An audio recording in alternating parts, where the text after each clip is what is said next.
ਭਾਰਤੀਆਂ ਖਬਰਾਂ ਵਿੱਚ ਤੁਹਾਡੇ ਸਾਰਿਆਂ ਨੂੰ ਮੇਰੇ ਹਰਪ੍ਰੀਤ ਵੱਲੋਂ ਬਹੁਤ-ਬਹੁਤ ਸਵਾਗਤ ਤੇ ਮੇਰੇ ਵੱਲੋਂ ਪਿਆਰ ਭਰੀ ਸਤਿ ਸ਼੍ਰੀ ਅਕਾਲ। ਅੱਜ ਮੇਰਾ ਸਾਥ ਦੇਣ ਜਾ ਰਹੇ ਨੇ ਟੋਰਾਂਟੋ ਤੋਂ ਕੁਲਵੀਰ ਜੀ। ਕੁਲਵੀਰ ਜੀ, ਤੁਹਾਡਾ ਸ਼ੋਅ ਦੇ ਵਿੱਚ ਸਵਾਗਤ ਹੈ। ਧੰਨਵਾਦ ਹਰਪ੍ਰੀਤ ਜੀ। ਨਾਲ ਹੀ ਇੰਡੀਆ ਤੋਂ ਸਾਡੇ ਨਾਲ ਜੁੜ ਰਹੇ ਨੇ ਦਿਲਰਾਜ ਜੀ ਅਤੇ ਸ਼ਬਦੀਸ਼ ਜੀ। ਦਿਲਰਾਜ ਜੀ, ਸ਼ਬਦੀਸ਼ ਜੀ, ਤੁਹਾਡਾ ਸ਼ੋਅ ਦੇ ਵਿੱਚ ਸਵਾਗਤ ਹੈ। ਧੰਨਵਾਦ ਜੀ। ਸਭ ਤੋਂ ਪਹਿਲਾਂ ਤਾਂ ਅਸੀਂ ਦਰਸ਼ਕਾਂ ਨੂੰ ਜਾਣਕਾਰੀ ਦੇਣਾ ਚਾਹਾਂਗੇ ਕਿ ਭਾਰਤੀਆਂ ਖਬਰਾਂ ਦਾ ਅਸੀਂ ਟਾਈਮ ਚੇਂਜ ਕਰਤਾ ਵਾ। ਹੁਣ ਇਹ ਸ਼ੋਅ ਤੁਸੀਂ ਸੰਡੇ ਤੋਂ ਲੈ ਕੇ ਥਰਸਡੇ ਤੱਕ 8:30 ਵਜੇ ਈਸਟਰਨ ਸਟੈਂਡਰਡ ਟਾਈਮ ਦੇ ਹਿਸਾਬ ਨਾਲ ਲਾਈਵ ਰੋਜ਼ ਚੱਕਦੇ ਟੀਵੀ ਤੇ ਦੇਖ ਸਕੋਗੇ। ਜੇ ਤੁਸੀਂ ਕੈਲਗਰੀ ਜਾਂ BC ਵਿੱਚ ਇਹ ਸ਼ੋਅ ਨੂੰ ਵੇਖਦੇ ਹੋ, ਤੁਸੀਂ ਆਪਣਾ ਟਾਈਮ ਉਸ ਤਰ੍ਹਾਂ ਹੀ ਐਡਜਸਟ ਕਰ ਲਿਓ। ਇੱਕ ਬੇਨਤੀ ਬਾਰ-ਬਾਰ ਅਸੀਂ ਹਮੇਸ਼ਾ ਹੀ ਕਰਦੇ ਹਾਂ, ਜੇ ਤੁਸੀਂ ਡਿਲੇਡ ਸਟ੍ਰੀਮ ਵੇਖਦੇ ਹੋ, ਤੁਸੀਂ ਸਾਡੇ ਸ਼ੋਅ 'ਚ ਲਾਈਵ ਪਾਰਟਿਸਿਪੇਟ ਨਹੀਂ ਕਰ ਸਕਦੇ। ਸਾਨੂੰ ਸ਼ੋਅ ਤੋਂ ਬਾਅਦ ਕਾਫੀ ਹਮੇਸ਼ਾ ਹੀ ਕਾਲਾਂ ਆਉਂਦੀਆਂ ਨੇ, ਖਾਸ ਕਰਕੇ BC ਵਾਲੇ, ਅਲਬਰਟਾ ਵਾਲੇ, ਮੈਨੀਟੋਬਾ ਵਾਲੇ ਸਰੋਤਿਆਂ ਦਰਸ਼ਕਾਂ ਤੋਂ, ਜੋ ਕਿ ਡਿਲੇਡ ਸਟ੍ਰੀਮ ਵੇਖ ਰਹੇ ਹੁੰਦੇ ਆ। ਪਰ ਜੇ ਤੁਸੀਂ ਸਾਡੀ ਲਾਈਵ ਸਟ੍ਰੀਮ ਵੇਖੋ, ਜੋ ਸਾਡੀ ਈਸਟਰਨ ਸਟੈਂਡਰਡ ਟਾਈਮ ਦੇ ਹਿਸਾਬ ਨਾਲ ਚੱਲਦੀ ਆ, ਤੁਸੀਂ ਸਾਡੇ ਇਸ ਸ਼ੋਅ 'ਚ ਵੀ ਲਾਈਵ ਸ਼ੋਅ 'ਚ ਪਾਰਟਿਸਿਪੇਟ ਕਰ ਸਕੋਗੇ। ਗੱਲਬਾਤ ਸ਼ੁਰੂ ਕਰਾਂਗੇ ਇੰਡੀਆ ਤੋਂ। ਇੰਡੀਆ ਵਿੱਚ ਜਾਟ ਬਰਾਦਰੀ ਵੱਲੋਂ ਕਾਫੀ ਜ਼ਿਆਦਾ ਐਜੀਟੇਸ਼ਨ ਅੰਦੋਲਨ ਕੀਤੇ ਜਾ ਰਹੇ ਨੇ ਪਿਛਲੇ 3-4 ਦਿਨਾਂ ਤੋਂ। ਜੇ ਅਸੀਂ ਆਖੀਏ ਤੇ ਲਗਭਗ ਇੰਡੀਆ, ਨਾਰਦਰਨ ਇੰਡੀਆ ਜਾਟ ਸਮੁਦਾਇ ਨੇ ਬੰਦ ਕਰ ਦਿੱਤਾ ਵਾ। ਦਿੱਲੀ ਵਿੱਚ ਪਾਣੀ ਤੋਂ ਲੈ ਕੇ ਹੋਰ ਬਹੁਤ ਦਿੱਕਤਾਂ ਸਿਰਫ ਐਜੀਟੇਸ਼ਨ ਕਰਕੇ ਆਉਂਦੀਆਂ ਨੇ।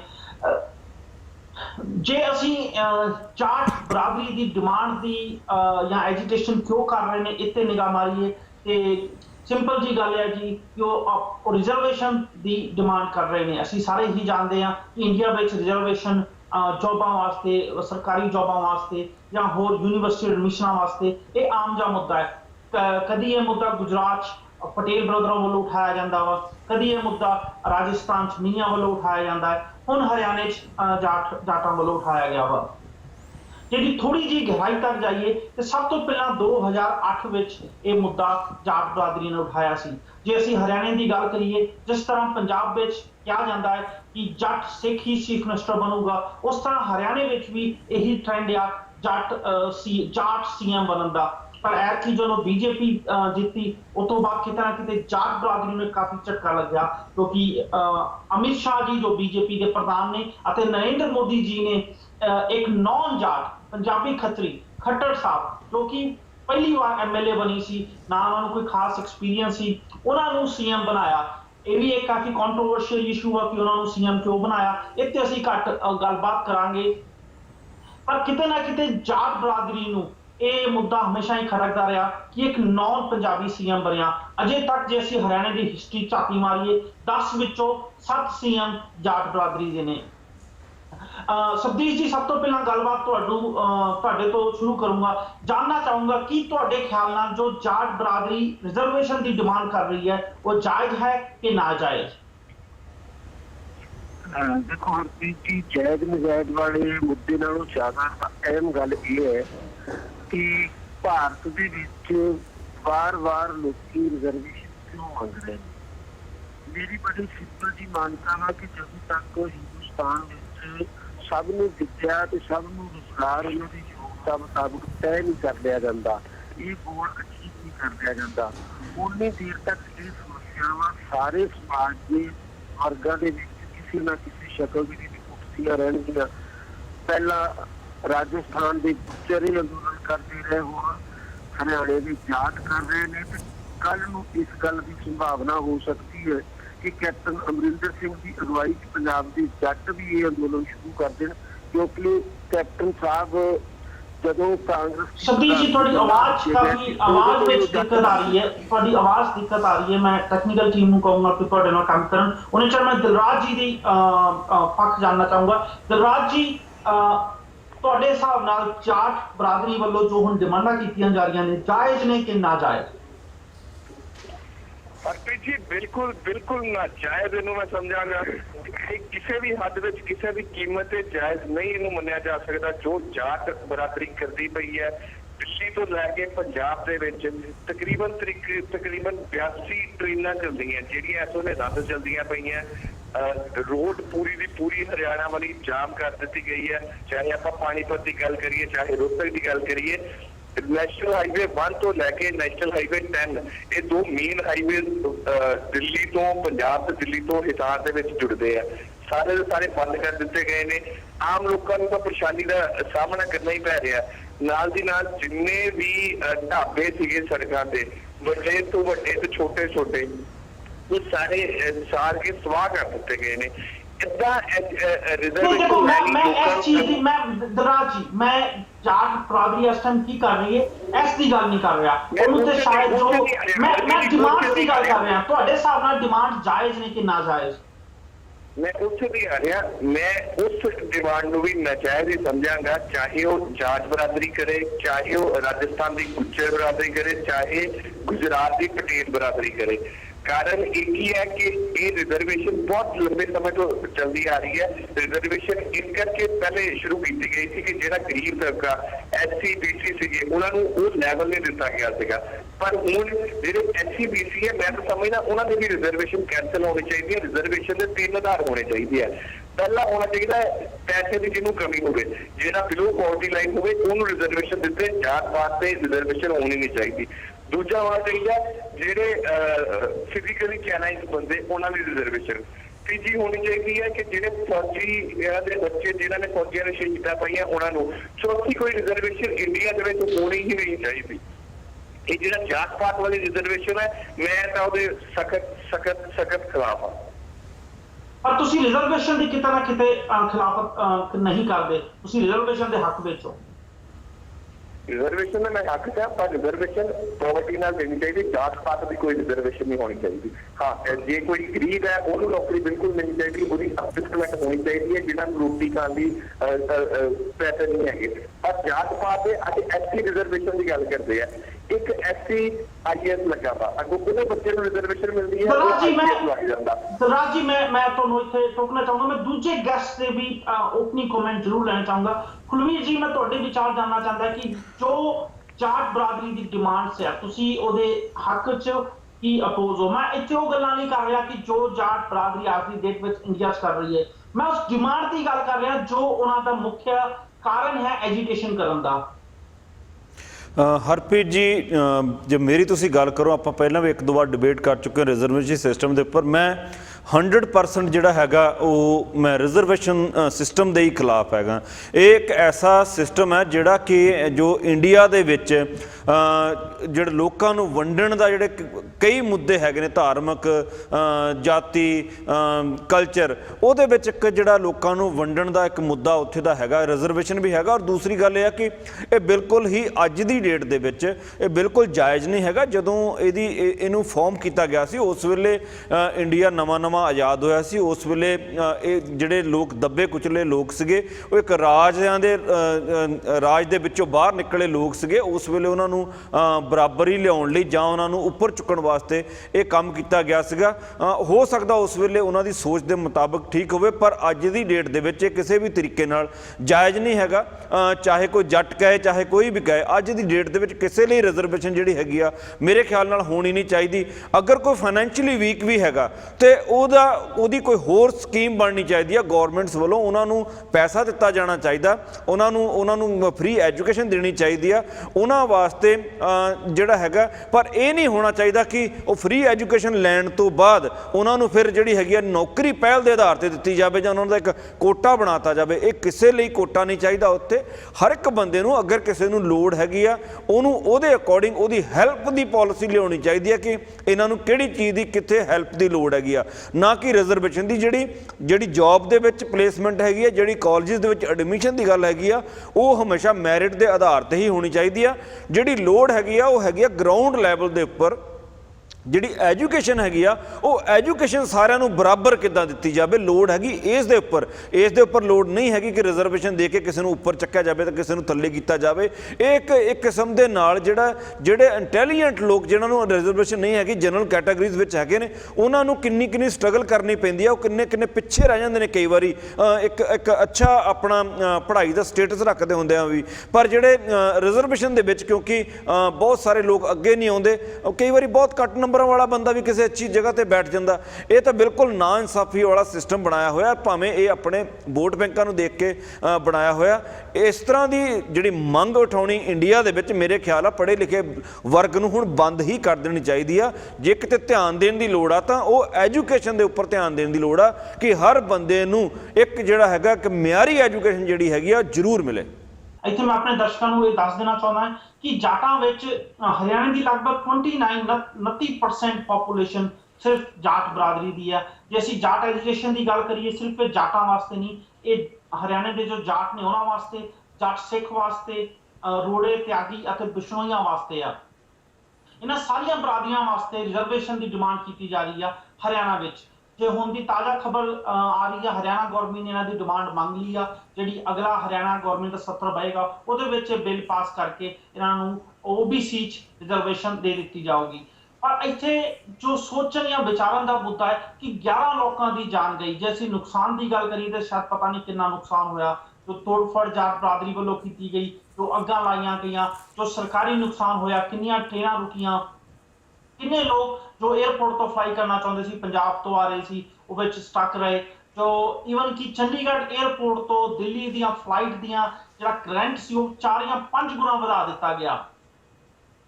ਹੁਣ ਇੱਥੇ ਸਭ ਤੋਂ ਪਹਿਲਾ ਕੁਐਸਚਨ ਇਹ ਉੱਠਦਾ ਹੈ ਕਿ ਹਰਿਆਣਾ ਗਵਰਨਮੈਂਟ ਦੀ ਇਹਨੂੰ ਕੀ ਅਸੀਂ ਹਰਿਆਣਾ ਗਵਰਨਮੈਂਟ ਦਾ ਫੇਲੂਅਰ ਕਹਿ ਸਕਦੇ ਹਾਂ ਇਹਨੂੰ, ਕਿ ਹਰਿਆਣਾ ਗਵਰਨਮੈਂਟ ਦੇ ਟਾਈਮ ਤੇ ਜੇ ਸਟੈਪ ਲਏ ਹੁੰਦੇ ਤੇ ਇੰਨਾ ਜੋ ਨੁਕਸਾਨ ਹੋਇਆ ਵਾ ਉਹ ਨੁਕਸਾਨ ਹੋਣ ਤੋਂ ਬਚ ਜਾਂਦਾ।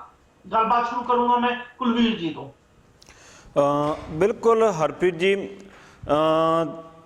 ਮੈਨੂੰ ਇਹਦੇ ਵਿੱਚ ਵੀ ਇੱਕ ਪਤਾ ਨਹੀਂ, ਮੈਂ ਕਦੀ ਵੀ ਜਦੋਂ ਵੀ ਭਾਰਤ ਦੀਆਂ ਜਿਹੜੀਆਂ ਸਰਕਾਰਾਂ ਹੈਗੀਆਂ, ਚਾਹੇ ਉਹ ਸਟੇਟ ਸਰਕਾਰਾਂ ਹੋਣ ਜਾਂ ਸੈਂਟਰ ਸਰਕਾਰ ਹੋਵੇ, ਜਦੋਂ ਵੀ ਇੱਦਾਂ ਦੇ ਮੁੱਦੇ ਸਾਹਮਣੇ ਆਉਂਦੇ ਆ, ਮੈਨੂੰ ਨਹੀਂ ਪਤਾ ਕਿ ਇਹਨਾਂ ਨੂੰ ਪਹਿਲਾਂ ਮੁੱਦਿਆਂ ਨੂੰ ਉੱਠ ਲੈਣ ਦਿੱਤਾ ਜਾਂਦਾ, ਫਿਰ ਇਹਨਾਂ ਨੂੰ ਐਜੀਟੇਸ਼ਨ ਤੱਕ ਲਿਆਇਆ ਜਾਂਦਾ, ਫਿਰ ਐਜੀਟੇਸ਼ਨ ਨੂੰ ਵਾਇਲੈਂਟ ਐਜੀਟੇਸ਼ਨ ਤੱਕ ਲਿਆਇਆ ਜਾਂਦਾ, ਫਿਰ ਕੁਝ ਲੋਕਾਂ ਦੀ ਜਾਨ ਜਾਂਦੀ ਆ, ਫਿਰ ਮਿਲਟਰੀ ਲਾਈ ਜਾਂਦੀ ਆ, ਉਸ ਤੋਂ ਬਾਅਦ ਫਿਰ ਮੰਗਾਂ ਮੰਨ ਵੀ ਲਈਆਂ ਜਾਂਦੀਆਂ। ਇਹ ਕਿੱਦਾਂ ਸੰਭਵ ਆ ਕਿ ਜਿਹੜੀਆਂ ਮੰਗਾਂ ਤੁਸੀਂ ਇੱਕ ਹਫ਼ਤਾ ਪਹਿਲਾਂ ਨਹੀਂ ਮੰਨ ਰਹੇ ਸੀਗੇ, ਉਹ ਜਿਹੜੀਆਂ ਸ਼ਰਤਾਂ ਸੀਗੀਆਂ, ਉਹ ਜੇ ਇੱਕ ਹਫ਼ਤਾ ਪਹਿਲਾਂ ਸਰਕਾਰ ਨੂੰ ਲੱਗਦਾ ਸੀਗਾ ਕਿ ਇਹ ਜਾਇਜ਼ ਨਹੀਂ ਹੈਗੀਆਂ, 4-5 ਦਿਨਾਂ ਦੇ ਐਜੀਟੇਸ਼ਨ ਦੇ ਵਿੱਚ ਜਿੱਥੇ ਲੱਖਾਂ ਕਰੋੜਾਂ ਦੀ ਪ੍ਰਾਪਰਟੀ ਸੜ ਗਈ, 12 ਲੋਕਾਂ ਦੀਆਂ ਜਾਨਾਂ ਚਲੀਆਂ ਗਈਆਂ, ਇਨਫਰਾਸਟ੍ਰਕਚਰ ਤੋੜਤਾ, ਸੜਕਾਂ ਤੋੜਤੀਆਂ, ਲੋਕਾਂ ਦੇ ਬਿਜ਼ਨਸ ਸਾੜ ਕੇ ਸਿੱਟਤੇ, ਦੁਕਾਨਾਂ ਲੁੱਟ ਲਈਆਂ, ਇੰਨਾ ਸਾਰਾ ਕੁਝ ਹੋਣ ਤੋਂ ਬਾਅਦ ਉਹੀ ਮੰਗਾਂ ਜਾਇਜ਼ ਕਿੱਦਾਂ ਹੋ ਜਾਂਦੀਆਂ? ਇੱਥੇ ਸਰਕਾਰ ਦਾ ਦੋਨੋਂ ਤਰੀਕੇ ਨਾਲ ਫੇਲੀਅਰ ਆ।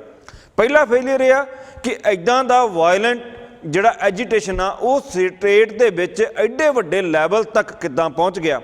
ਦੂਜਾ ਫੇਲੀਅਰ ਇਹ ਆ ਕਿ ਇੱਥੋਂ ਵਾਇਲੈਂਟ ਐਜੀਟੇਸ਼ਨ ਨੂੰ ਜਿਹੜਾ ਹੈਗਾ ਤੁਸੀਂ ਬੜਾਵਾ ਦੇ ਰਹੇ ਹੋ। ਜਦੋਂ ਵਾਇਲੈਂਟ ਐਜੀਟੇਸ਼ਨ ਹੋਣ ਤੋਂ ਬਾਅਦ ਤੁਸੀਂ ਉਹਨਾਂ ਦੀਆਂ ਮੰਗਾਂ ਮੰਨ ਰਹੇ ਹੋ, ਇੱਥੋਂ ਇਹ ਮੈਸੇਜ ਜਾਂਦਾ ਆਉਣ ਵਾਲੀਆਂ ਜਨਰੇਸ਼ਨਸ ਦੇ ਵਿੱਚ ਜਾਂ ਆਉਣ ਵਾਲੇ ਜਿਹੜੇ ਮੁੱਦੇ ਉੱਠਣਗੇ ਉਹਨਾਂ ਵਿੱਚ ਕਿ ਜੇ ਤੁਹਾਡੀ ਗੱਲ ਨਹੀਂ ਮੰਨੀ ਜਾਂਦੀ, ਵਾਇਲੈਂਟ ਕਰੋ, ਲੋਕਾਂ ਦੀਆਂ ਪ੍ਰਾਪਰਟੀਆਂ ਸਾੜੋ, ਦੁਕਾਨਾਂ ਲੁੱਟੋ, ਬੱਸਾਂ ਸਾੜੋ, ਤੋੜ ਭੰਨ ਕਰੋ, ਜੋ ਮਰਜ਼ੀ ਆ, ਜਿੰਨਾ ਮਰਜ਼ੀ ਤੁਸੀਂ ਜਿਹੜਾ ਹੈਗਾ ਆਤੰਕ ਜਿਹੜਾ ਹੈਗਾ ਪਬਲਿਕਲੀ ਮਚਾਓ, ਤਾਂ ਤੁਹਾਡੀਆਂ ਮੰਗਾਂ ਮੰਨੀਆਂ ਜਾਣਗੀਆਂ। ਇਹ ਸਰਕਾਰ ਦਾ ਦੋਨੋਂ ਤਰੀਕੇ ਨਾਲ ਫੇਲੀਅਰ ਆ। ਐਜੀਟੇਸ਼ਨ ਦਾ ਉੱਠਣਾ ਵੀ ਫੇਲੀਅਰ ਆ, ਐਜੀਟੇਸ਼ਨ ਦੇ ਉੱਪਰ ਸਰਕਾਰ ਦਾ ਮੰਨਣਾ ਵੀ ਫੇਲੀਅਰ ਆ ਜੀ। ਕੀ ਤੁਹਾਨੂੰ ਲੱਗਦਾ ਹੈ ਕਿ ਜੇ ਸਰਕਾਰ ਟਾਈਮਲੀ ਕਾਰਵਾਈ ਕਰਦੀ ਹੈ ਨੁਕਸਾਨ ਰੋਕਿਆ ਜਾ ਸਕਦਾ ਸੀ? ਬਿਲਕੁਲ, ਕਿਉਂ ਨਹੀਂ ਰੋਕਿਆ ਜਾ ਸਕਦਾ ਸੀ। ਮੈਂ ਤੇ ਉਹੀ ਇੰਡੀਆ ਆ ਜਿੱਥੇ ਜਦੋਂ ਕੋਈ ਹੋਰ ਕਮਿਊਨਿਟੀ, ਮੈਂ ਨਾਮ ਨਹੀਂ ਲਊਂਗਾ, ਉਹ ਭਾਵੇਂ ਬੈਠ ਕੇ ਵਾਹਿਗੁਰੂ ਵਾਹਿਗੁਰੂ ਕਰਦੀ ਹੋਵੇ ਤੇ ਗੋਲੀ ਮਾਰ ਦਿੱਤੀ ਜਾਂਦੀ ਆ। ਇੱਕ ਐਜੀਟੇਸ਼ਨ ਉੱਠਦਾ ਆ, ਉਹ ਇੱਕ ਨੈਸ਼ਨਲ ਹਾਈਵੇ ਰੋਕ ਕੇ ਰੱਖਦਾ ਆ, ਉਸ ਹਾਈਵੇ ਦੇ ਉੱਪਰ ਬਣੇ ਹੋਏ ਲੋਕਾਂ ਦੇ ਲੱਖਾਂ ਕਰੋੜਾਂ ਦੇ ਬਿਜ਼ਨਸ ਜਿਹੜੇ ਹੈਗੇ ਆ ਸਾੜ ਦਿੱਤੇ ਜਾਂਦੇ ਆ, ਦੁਕਾਨਾਂ ਲੁੱਟ ਲਈਆਂ ਜਾਂਦੀਆਂ ਆ, ਸੜਕਾਂ ਪੱਟ ਦਿੱਤੀਆਂ ਜਾਂਦੀਆਂ। 6-7 ਦਿਨ ਪੂਰਾ ਨੰਗਾ ਨਾਚ ਹੁੰਦਾ ਆ ਉੱਥੇ ਜਿਹੜਾ ਆਤੰਕ ਦਾ। ਉਸ ਤੋਂ ਬਾਅਦ ਉਹਦੇ ਉੱਪਰ ਆਰਮੀ ਬੁਲਾਈ ਜਾਂਦੀ ਆ, ਫਿਰ on site shoot the order ਦਿੱਤਾ ਜਾਂਦਾ। ਕੀ ਹੈ ਸਾਰਾ ਕੁਝ? ਕੀ ਜਿਹੜੀ ਹਰਿਆਣੇ ਦੀ ਸਰਕਾਰ ਸੀ ਉਹਨਾਂ ਨੂੰ ਇਹ ਨਹੀਂ ਪਤਾ ਸੀਗਾ ਕਿ ਜੱਟ ਇਹ ਡਿਮਾਂਡ ਕਰ ਰਹੇ ਨੇ? ਅੱਜ ਤੇ ਇਹ ਡਿਮਾਂਡ ਉੱਠੀ ਨਹੀਂ, ਇਸ ਡਿਮਾਂਡ ਉੱਠਦੀ ਨੂੰ ਬਹੁਤ ਸਾਲ ਹੋ ਗਏ ਨੇ। ਕਿਉਂ ਨਹੀਂ ਉਹਨਾਂ ਨਾਲ ਪਹਿਲੇ ਜਦੋਂ ਉਹ ਉੱਠ ਕੇ ਸੜਕਾਂ ਦੇ ਉੱਪਰ ਪਹਿਲੇ ਦਿਨ ਆਏ, ਜਦੋਂ ਉਹਨਾਂ ਨੇ ਐਜੀਟੇਸ਼ਨ ਸਟਾਰਟ ਕੀਤਾ, ਉਦੋਂ ਉਹਨਾਂ ਨਾਲ ਗੱਲਬਾਤ ਸ਼ੁਰੂ ਕੀਤੀ ਗਈ? ਕਿਉਂ ਨਹੀਂ ਉਦੋਂ ਉਹਨਾਂ ਨੂੰ ਕੀਤਾ ਗਿਆ ਕਿ ਠੀਕ ਹੈ ਅਸੀਂ ਤੁਹਾਡੀਆਂ ਮੰਗਾਂ ਮੰਨ ਸਕਦੇ ਹਾਂ? ਜੇ ਅੱਜ ਇਹ ਮੰਨਦੇ ਨੇ, ਉਦੋਂ ਕਿਉਂ ਨਹੀਂ ਕਿਹਾ ਗਿਆ ਕਿ ਅਸੀਂ ਤੁਹਾਡੀਆਂ ਮੰਗਾਂ ਮੰਨ ਸਕਦੇ ਹਾਂ? ਇਹ ਕੁਛ ਨਹੀਂ ਆ, ਇੱਕ ਸੌੜੀ ਰਾਜਨੀਤੀ ਆ ਇੰਡੀਆ ਦੇ ਵਿੱਚ ਕਿ ਕਿਸੇ ਵੀ ਮੁੱਦੇ ਨੂੰ ਇੱਕ ਪੂਰੇ ਲੈਵਲ ਤੱਕ ਪਕਾਓ, ਉਹਨੂੰ ਇੰਨਾ ਵਾਇਲੈਂਟ ਤਰੀਕੇ ਨਾਲ ਦੱਸ ਦਿਓ ਕਿ ਜੇ ਉਹਨੂੰ ਤੁਸੀਂ ਕਾਨੂੰਨ ਦੇ ਦਾਇਰੇ ਵਿੱਚ ਰਹਿ ਕੇ ਜਾਂ ਜਿਹੜਾ ਸਮਾਜ ਦੇ ਦਾਇਰੇ ਵਿੱਚ ਰਹਿ ਕੇ ਤੁਸੀਂ ਪੂਰਾ ਨਹੀਂ ਕਰ ਸਕਦੇ, ਤੁਸੀਂ ਕੀ ਜਵਾਬ ਦਿਓਗੇ ਦੂਜੇ ਬੰਦਿਆਂ ਨੂੰ ਜਦੋਂ ਤੁਸੀਂ ਇੱਕ ਹੋਰ ਰਿਜ਼ਰਵੇਸ਼ਨ ਦਾ ਗਰੁੱਪ ਜਿਹੜਾ ਹੈਗਾ ਐਡ ਕਰ ਦੋਗੇ ਰਿਜ਼ਰਵੇਸ਼ਨ ਦੇ ਵਿੱਚ, ਤੇ ਉਹਨੂੰ ਜਸਟੀਫਾਈ ਕਰਨ ਵਾਸਤੇ ਇਹ ਜਿਹੜਾ ਹੈਗਾ ਉੱਥੇ ਇਦਾਂ ਦਾ ਮਾਹੌਲ ਕ੍ਰੀਏਟ ਕੀਤਾ ਜਾਂਦਾ, ਐਜੀਟੇਸ਼ਨਸ ਨੂੰ ਇਸ ਲੈਵਲ ਤੱਕ ਲਿਜਾਇਆ ਜਾਂਦਾ ਕਿ ਉਹਨੂੰ ਜਸਟੀਫਾਈ ਕਰ ਸਕਣ ਕਿ ਦੇਖੋ ਜੀ ਦੇਸ਼ 'ਚ ਬਹੁਤ ਨੁਕਸਾਨ ਹੋ ਰਿਹਾ ਸੀਗਾ, ਸਾਨੂੰ ਇਸ ਕਰਕੇ ਮੰਨਣਾ ਪਿਆ। ਪਰ ਇਹ ਨਹੀਂ ਦੇਖਦੇ ਕਿ ਅੱਜ ਇਹ ਨੁਕਸਾਨ ਝੱਲ ਕੇ ਜਿਹੜਾ ਇਹਨਾਂ ਨੇ ਇੱਕ ਐਜੀਟੇਸ਼ਨ ਨੂੰ ਜਿਹੜੀ ਮੋਹਰ ਲਾ ਦਿੱਤੀ ਹੈ ਵੀ ਠੀਕ ਆ ਜੋ ਤੁਸੀਂ ਮੰਗ ਰਹੇ ਹੋ ਠੀਕ ਹੈ, ਇਹ ਤਾਂ ਬੜਾ ਸੌਖਾ ਤਰੀਕਾ ਕਰ ਦਿੱਤਾ ਉੱਥੇ ਲੋਕਾਂ ਵਾਸਤੇ ਕਿ ਜਦੋਂ ਮਰਜ਼ੀ ਜਿਹੜਾ ਮਰਜ਼ੀ ਗਰੁੱਪ ਉੱਠੇ, ਜਿੰਨਾ ਮਰਜ਼ੀ ਆਤੰਕ ਮਚਾਵੇ ਤਾਂ ਆਪਣੀਆਂ ਮੰਗਾਂ ਬਣਾ ਲੈ। ਹਾਂਜੀ ਗੁਰਰਾਜ ਜੀ, ਬਹੁਤ ਵਧੀਆ ਗੱਲ ਕੁਲਵੀਰ ਜੀ ਨੇ ਕੀਤੀ ਹੈਗੀ ਹੈ। ਮੈਂ ਵੀ ਉਸੇ ਗੱਲ ਤੇ ਹਰਪ੍ਰੀਤ ਜੀ ਆਵਾਂਗਾ। ਬਹੁਤ ਵੱਡੀ ਤਰਾਜ਼ਦੀ ਹੈ ਇਹ ਭਾਰਤ ਦੀ। ਇੱਕ ਪਾਸੇ ਤਾਂ ਕੋਈ ਵੀ ਇਦਾਂ ਦੀ ਐਜੀਟੇਸ਼ਨ ਕਰਦਾ ਜਿਹੜੀ ਹਿੰਸਕ ਹੋ ਜਾਂਦੀ ਹੈ, ਉਸ ਤੋਂ ਬਾਅਦ ਸਰਕਾਰ ਮੰਨ ਜਾਂਦੀ ਹੈ ਮੰਗਾਂ। ਇਸ ਤੋਂ ਵੱਡੀ ਤਰਾਜ਼ਦੀ ਪੰਜਾਬ ਵਿੱਚ, ਭਾਰਤ ਵਿੱਚ, ਹਰਿਆਣਾ ਵਿੱਚ ਕਿਤੇ ਵੀ ਇਹ ਤਰਾਜ਼ਦੀ ਹੋ ਹੀ ਨਹੀਂ ਸਕਦੀ। ਇਦਾਂ ਦੀ ਐਜੀਟੇਸ਼ਨ ਜੇ ਸਰਕਾਰ ਚਾਹੇ ਤੇ ਹਾਰਡਲੀ 2 ਮਿੰਟ ਦਾ ਕੰਮ ਹੈ ਸਰਕਾਰਾਂ ਲਈ ਇਦਾਂ ਦੀ ਕੋਈ ਵੀ ਐਜੀਟੇਸ਼ਨ ਰੋਕਣਾ, ਲੋਕਾਂ ਦੀ ਭੀੜ ਨੂੰ ਖਲੇਰਨਾ, ਚਾਹੇ ਉਹ ਮਿਲਟਰੀ ਬੁਲਾ ਕੇ ਕੀਤੀ ਜਾਵੇ, ਚਾਹੇ CRPF ਬੁਲਾ ਕੇ ਕੀਤੀ ਜਾਵੇ, ਚਾਹੇ ਜਿਹੜੀਆਂ ਲੋਕਲ ਪੁਲਿਸ ਏਜੰਸੀਜ਼ ਹੁੰਦੀਆਂ ਵਾ ਉਹ ਕੀਤੀਆਂ ਜਾਣ। ਪਰ ਲਾਅ ਐਨਫੋਰਸਮੈਂਟ ਏਜੰਸੀਜ਼ ਉਹਦਾ ਕੰਮ ਕਰਦੀਆਂ ਨਹੀਂ ਹੈਗੀਆਂ ਕਿਉਂਕਿ ਪੋਲੀਟੀਕਲ ਦਬਾਅ ਹੁੰਦਾ ਵਾ। ਪੋਲੀਟੀਸ਼ੀਅਨਸ ਦਾ ਬਹੁਤ ਵੱਡਾ ਵੋਟ ਬੈਂਕ ਜੁੜਿਆ ਹੁੰਦਾ। ਅੱਜ ਜੇ ਜਾਂਚ ਚਾਹਣ ਤੇ ਉਹ ਸਰਕਾਰ ਬਣਦੀ ਹੈਗੀ ਹੈ, ਜੇ ਜਾਂਚ ਕਿਉਂਕਿ ਬਹੁਤ ਵੱਡਾ ਵੋਟ ਬੈਂਕ ਜੱਟਾਂ ਦਾ ਹਰਿਆਣਾ ਦੇ ਵਿੱਚ ਹੈਗਾ। ਮੈਂ ਸਿਰਫ ਹਰਿਆਣਾ ਦੀ ਗੱਲ ਨਹੀਂ ਕਰਾਂਗਾ, ਚਾਹੇ ਆਪਾਂ ਗੁਜਰਾਤ ਦਾ ਪਟੇਲ ਆਰਕਸ਼ਣ ਦੇਖੀਏ, ਇੱਕ 20-22-23 ਸਾਲ ਦਾ ਮੁੰਡਾ ਪੂਰੇ ਗੁਜਰਾਤ ਦੇ ਵਿੱਚ ਹਾਰਦਿਕ ਪਟੇਲ ਦੀ ਮੈਂ ਗੱਲ ਕਰ ਰਿਹਾ, ਭੜਥੂ ਪਾ ਲੈਂਦਾ ਜਦੋਂ ਐਜੀਟੇਸ਼ਨ ਕਰਦਾ ਵਾ। ਏਦਾਂ ਦੇ ਅਨੇਕਾਂ ਐਗਜ਼ਾਮਪਲ ਇੰਡੀਆ ਦੇ ਵਿੱਚ ਹੈ। ਕਾਰਨ ਸਿਰਫ ਇੱਕ ਹੀ ਹੈ ਕਿ ਪੋਲੀਟੀਕਲ ਇਨਫਲੂਐਂਸ ਹੁੰਦੇ ਆ। ਪੋਲੀਟੀਸ਼ੀਅਨ ਆਪ ਹੀ ਉਹ ਐਜੀਟੇਸ਼ਨ ਵਧਣ ਦਿੰਦੇ ਆ ਜਦੋਂ ਉਹ ਬਹੁਤ ਜ਼ਿਆਦਾ ਹਿੰਸਕ ਰੂਪ ਲੈ ਲੈਂਦੀ ਹੈ।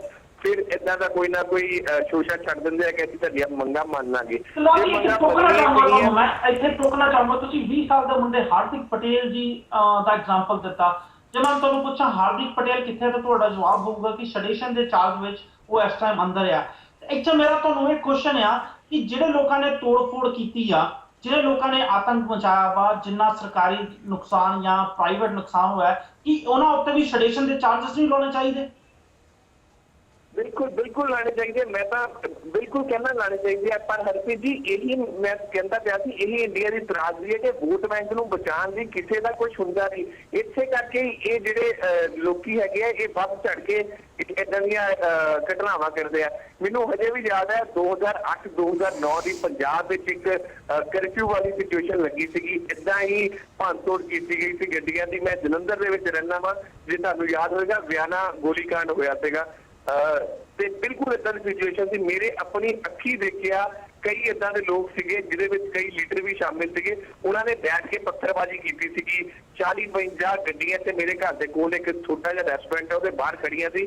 ਸਾਰੀਆਂ ਗੱਡੀਆਂ ਨੂੰ ਅੱਗ ਲਾ ਦਿੱਤੀ ਗਈ ਸੀ ਤੇ ਉਹ ਅੱਜ ਵੀ ਖੁੱਲ੍ਹੇਆਮ ਘੁੰਮਦੇ ਪਏ ਨੇ, ਬੜੀ ਟੌਰ ਦੇ ਨਾਲ ਘੁੰਮਦੇ ਪਏ ਨੇ ਤੇ ਕੁਝ ਬੰਦੇ ਉਹਨਾਂ ਚੋਂ ਅੱਜ ਪ੍ਰੈਜ਼ੈਂਟ ਸਰਕਾਰ ਦੇ ਵਿੱਚ ਲੀਡਰ ਵੀ ਨੇ। ਸਰਕਾਰਾਂ ਦਾ ਪੋਲੀਟੀਸ਼ੀਅਨ ਦਾ ਰੋਲ ਇੰਨਾ ਮਾੜਾ ਹੋ ਜਾਂਦਾ ਜਦੋਂ ਇਦਾਂ ਦਾ ਐਜੀਟੇਸ਼ਨ ਕੁਝ ਹੁੰਦਾ ਸਿਰਫ ਵੋਟ ਬੈਂਕ ਕਰਕੇ, ਜਿਹੜਾ ਬਹੁਤ ਦੁਖਦਾਈ ਚੀਜ਼ ਹੈਗੀ ਹੈ। ਤੇ ਇਹ ਰਾਈਟ ਟਾਈਮ ਹੈ, ਮੈਂ ਫਿਰ ਕਹਾਂਗਾ ਸਰਕਾਰਾਂ ਲਈ ਵੀ ਪੋਲੀਟੀਸ਼ੀਅਨਾਂ ਲਈ ਵੀ, ਕਿ ਇਹ ਸਾਰੀਆਂ ਵੋਟ ਪੋਲੀਟਿਕਸ ਤੋਂ ਅੱਗੇ ਵੱਧ ਕੇ ਦੇਸ਼ ਬਾਰੇ ਸੋਚਣਾ ਚਾਹੀਦਾ। ਜੇ ਸਖਤ ਕਾਨੂੰਨ ਬਣਾਏ ਜਾਣ ਕਿ ਸਰਕਾਰੀ ਪ੍ਰਾਪਰਟੀ ਜਾਂ ਪ੍ਰਾਈਵੇਟ ਪ੍ਰਾਪਰਟੀ ਤੋੜਨ ਵਾਲੇ ਨੂੰ, ਉਹਨੂੰ ਨੁਕਸਾਨ ਪਹੁੰਚਾਉਣ ਵਾਲੇ ਨੂੰ ਕ੍ਰਿਮੀਨਲੀ ਚਾਰਜ ਕੀਤਾ ਜਾਊਗਾ। ਜਿੱਦਾਂ ਕਿਸੇ ਕੈਨੇਡਾ ਕਹਿੰਦੇ ਆ, ਐਜੀਟੇਸ਼ਨ ਇੱਥੇ ਵੀ ਹੁੰਦੇ ਆ, ਪ੍ਰੋਟੈਸਟ ਇੱਥੇ ਵੀ ਹੁੰਦੇ ਆ, ਪਰ ਅਸੀਂ ਅੱਜ ਤੱਕ ਨਹੀਂ ਦੇਖਿਆ ਕਿ ਕੋਈ ਪ੍ਰੋਟੈਸਟ ਵਿੱਚ ਜਾ ਕੇ ਪਬਲਿਕ ਪ੍ਰਾਪਰਟੀਆਂ ਨੂੰ ਅੱਗ ਲਾਈ ਜਾਵੇ ਜਾਂ ਪਬਲਿਕ ਜਾਂ ਸਰਕਾਰੀ ਗੱਡੀਆਂ ਨੂੰ ਅੱਗ ਲਾਈ ਜਾਵੇ।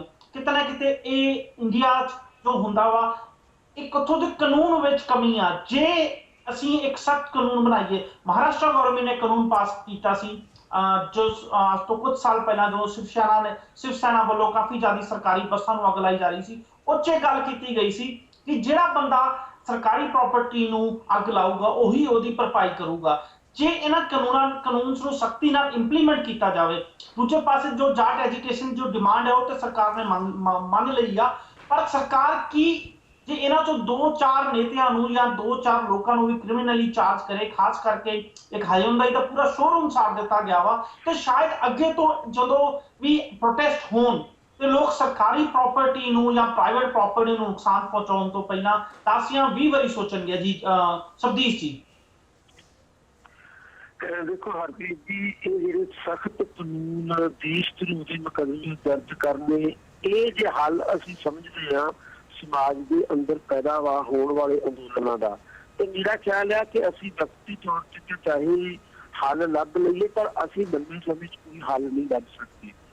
ਹੁਣ ਜਿਹੜੀ ਰਿਜ਼ਰਵੇਸ਼ਨ ਹਿੰਦੁਸਤਾਨ ਦੇ ਵਿੱਚ ਚੱਲ ਰਹੀ ਆ, ਉਹਦੇ ਦੋ ਬੇਸ ਨੇ। ਇੱਕ ਤਾਂ ਜਿਵੇਂ ਸਾਰੀ ਦੁਨੀਆ ਜਾਣਦੀ ਆ, ਜਿਨ੍ਹਾਂ ਨਾਲ ਸਦੀਆਂ ਤੋਂ ਦੁਰਵਿਹਾਰ ਹੁੰਦਾ ਰਿਹਾ ਦਲਿਤਾਂ ਨਾਲ, ਉਹਨਾਂ ਨੂੰ ਰਿਜ਼ਰਵੇਸ਼ਨ ਦਿੱਤੀ ਗਈ ਆ ਭਾਰਤੀ ਸੰਵਿਧਾਨ 'ਚ। ਫਿਰ ਪਛੜੇ ਹੋਏ ਲੋਕਾਂ ਨੂੰ ਰਿਜ਼ਰਵੇਸ਼ਨ ਦਿੱਤੀ ਗਈ ਆ। ਪਛੜੇ ਹੋਏ ਲੋਕਾਂ ਨੂੰ ਰਿਜ਼ਰਵੇਸ਼ਨ ਦੇਣ ਦਾ ਆਧਾਰ ਇਹ ਹੈ ਕਿ ਜੇ ਕੋਈ ਭਾਈਚਾਰਾ ਸੋਸ਼ਲੀ ਪਛੜਿਆ ਹੋਇਆ, ਜੇ ਕੋਈ ਭਾਈਚਾਰਾ ਐਜੂਕੇਸ਼ਨਲ ਪੱਧਰ ਦੇ ਉੱਤੇ ਪਛੜਿਆ ਹੋਇਆ, ਤੇ ਉਹਨੂੰ ਇਹ ਰਿਜ਼ਰਵੇਸ਼ਨ ਦਿੱਤੀ ਜਾ ਸਕਦੀ ਆ। ਇਹਨਾਂ ਆਧਾਰ ਉੱਤੇ ਗੱਲ ਕਰੀਏ ਤਾਂ ਜ਼ਰੂਰੀ ਨਹੀਂ ਕਿ ਹਰਿਆਣੇ ਦੇ ਜਾਟ ਨੂੰ ਰਿਜ਼ਰਵੇਸ਼ਨ ਮਿਲੇ ਤੇ ਰਾਜਸਥਾਨ ਦੇ ਨੂੰ ਨਾ ਮਿਲੇ ਜਾਂ ਯੂਪੀ ਦੇ ਨੂੰ ਨਾ ਮਿਲੇ। ਇਹ ਕਿਸੇ ਨੂੰ ਮਿਲ ਵੀ ਸਕਦੀ, ਦੂਜੇ ਨੂੰ ਨਹੀਂ ਵੀ ਮਿਲ ਸਕਦੀ। ਇਹਦਾ ਆਧਾਰ ਸਿਰਫ ਜਾਟ ਹੋਣਾ ਨਹੀਂ ਹੋ ਸਕਦਾ। ਹੁਣ ਵੀ ਕੇਂਦਰ ਸਰਕਾਰ ਨੇ ਵੈਂਕਈਆ ਨਾਇਡੂ ਦੀ ਅਗਵਾਈ 'ਚ ਇੱਕ ਕਮੇਟੀ ਬਣਾ ਦਿੱਤੀ ਹੈ ਜਿਹੜੀ ਹਰਿਆਣੇ ਦੀ ਜਾਟ ਨੂੰ ਰਿਜ਼ਰਵੇਸ਼ਨ ਮਿਲੇ ਕਿ ਨਾ ਮਿਲੇ ਇਹਦੇ ਬਾਰੇ ਰਿਪੋਰਟ ਜਾਰੀ ਕਰੇਗੀ। ਕੀ ਭਾਰਤ ਸਰਕਾਰ ਕੋਲ ਹੁਣ ਤੱਕ ਦੇ ਅੰਕੜੇ ਮੌਜੂਦ ਨਹੀਂ ਕਿ ਹਰਿਆਣਾ ਦੇ ਜਾਟ ਸੋਸ਼ਲੀ ਜਾਂ ਐਜੂਕੇਸ਼ਨਲ ਪੱਧਰ ਦੇ ਉੱਤੇ ਪਛੜੇ ਹੋਏ ਨੇ ਕਿ ਨਹੀਂ? ਜੇ ਉਹ ਪਛੜੇ ਨੇ ਤੇ ਉਹਨਾਂ ਨੂੰ ਹੁਣ ਤੱਕ ਰਿਜ਼ਰਵੇਸ਼ਨ ਕਿਉਂ ਨਹੀਂ ਦਿੱਤੀ ਗਈ? ਤੇ ਜੇ ਉਹ ਪਛੜੇ ਨਹੀਂ ਆ, ਹਰਿਆਣੇ ਦੀ ਪੋਲਿਟਿਕਸ ਦੇ ਉੱਤੇ, ਹਰਿਆਣੇ ਦੀ ਸੋਸ਼ਲ ਲਾਈਫ ਦੇ ਉੱਤੇ ਖਾਪ ਪੰਚਾਇਤਾਂ ਦੀ ਸ਼ਕਲ ਦੇ ਵਿੱਚ ਉਹਨਾਂ ਦਾ ਇੰਨਾ ਵੱਡਾ ਕਬਜ਼ਾ, ਫਿਰ ਉਹਨਾਂ ਨੂੰ ਰਿਜ਼ਰਵੇਸ਼ਨ ਬਾਰੇ ਰਿਪੋਰਟ ਤਿਆਰ ਕਰਨ ਦੀ ਜ਼ਰੂਰਤ ਵੀ ਕਿਉਂ ਹੈ?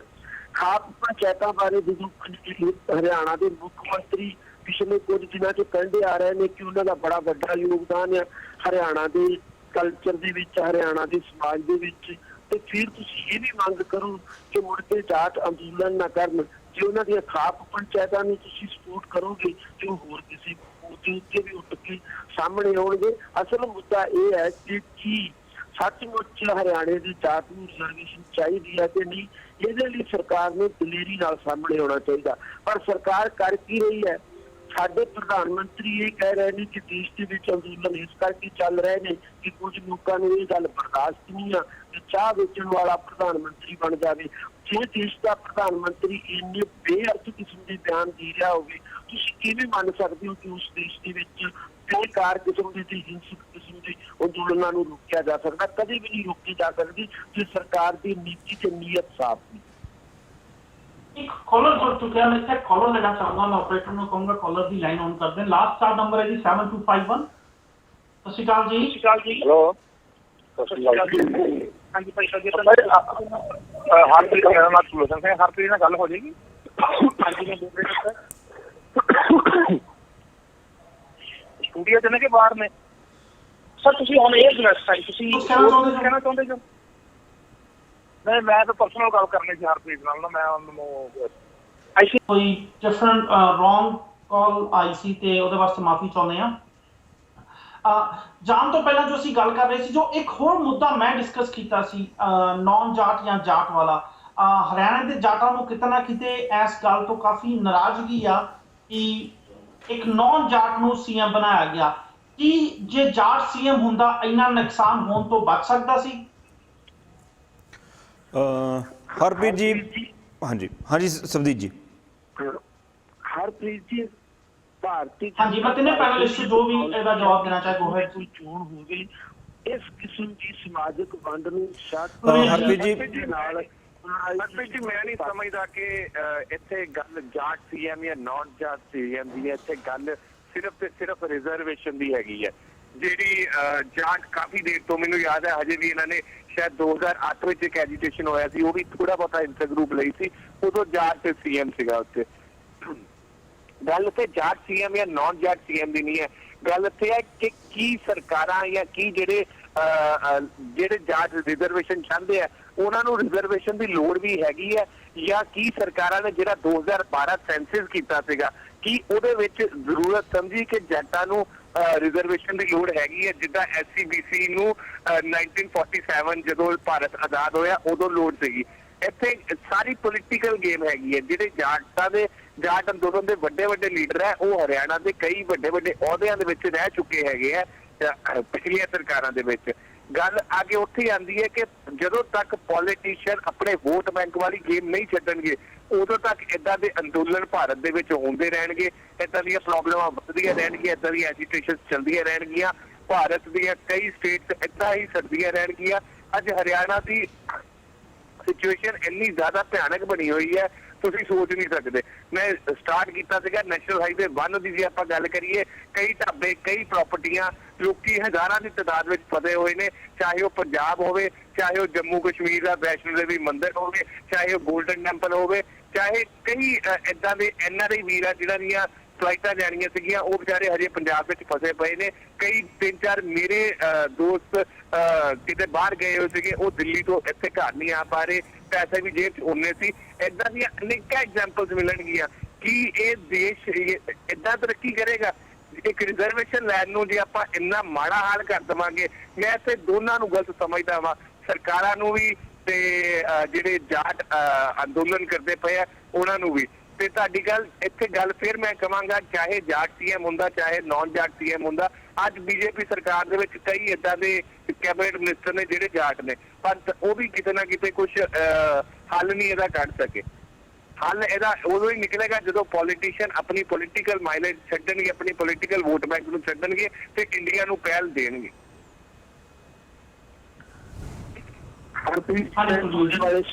ਜੀ ਬਿਲਕੁਲ। ਵੈਸੇ ਹਰਪ੍ਰੀਤ ਜੀ ਮੈਂ ਦਲਰਾਜ ਜੀ ਨਾਲ ਥੋੜਾ ਬਹੁਤ ਸਹਿਮਤ ਇਸ ਗੱਲ ਤੇ ਹੈਗਾ ਕਿ ਜੇ ਜੱਟ ਜਾਂ ਜਾਟ ਜਿਹੜਾ ਹੈਗਾ ਉੱਥੇ CM ਹੁੰਦਾ ਤੇ ਸ਼ਾਇਦ ਇਹ ਜਿਹੜਾ ਇੰਨਾ ਜ਼ਿਆਦਾ ਮੁੱਦਾ ਨਾ ਭਖਦਾ।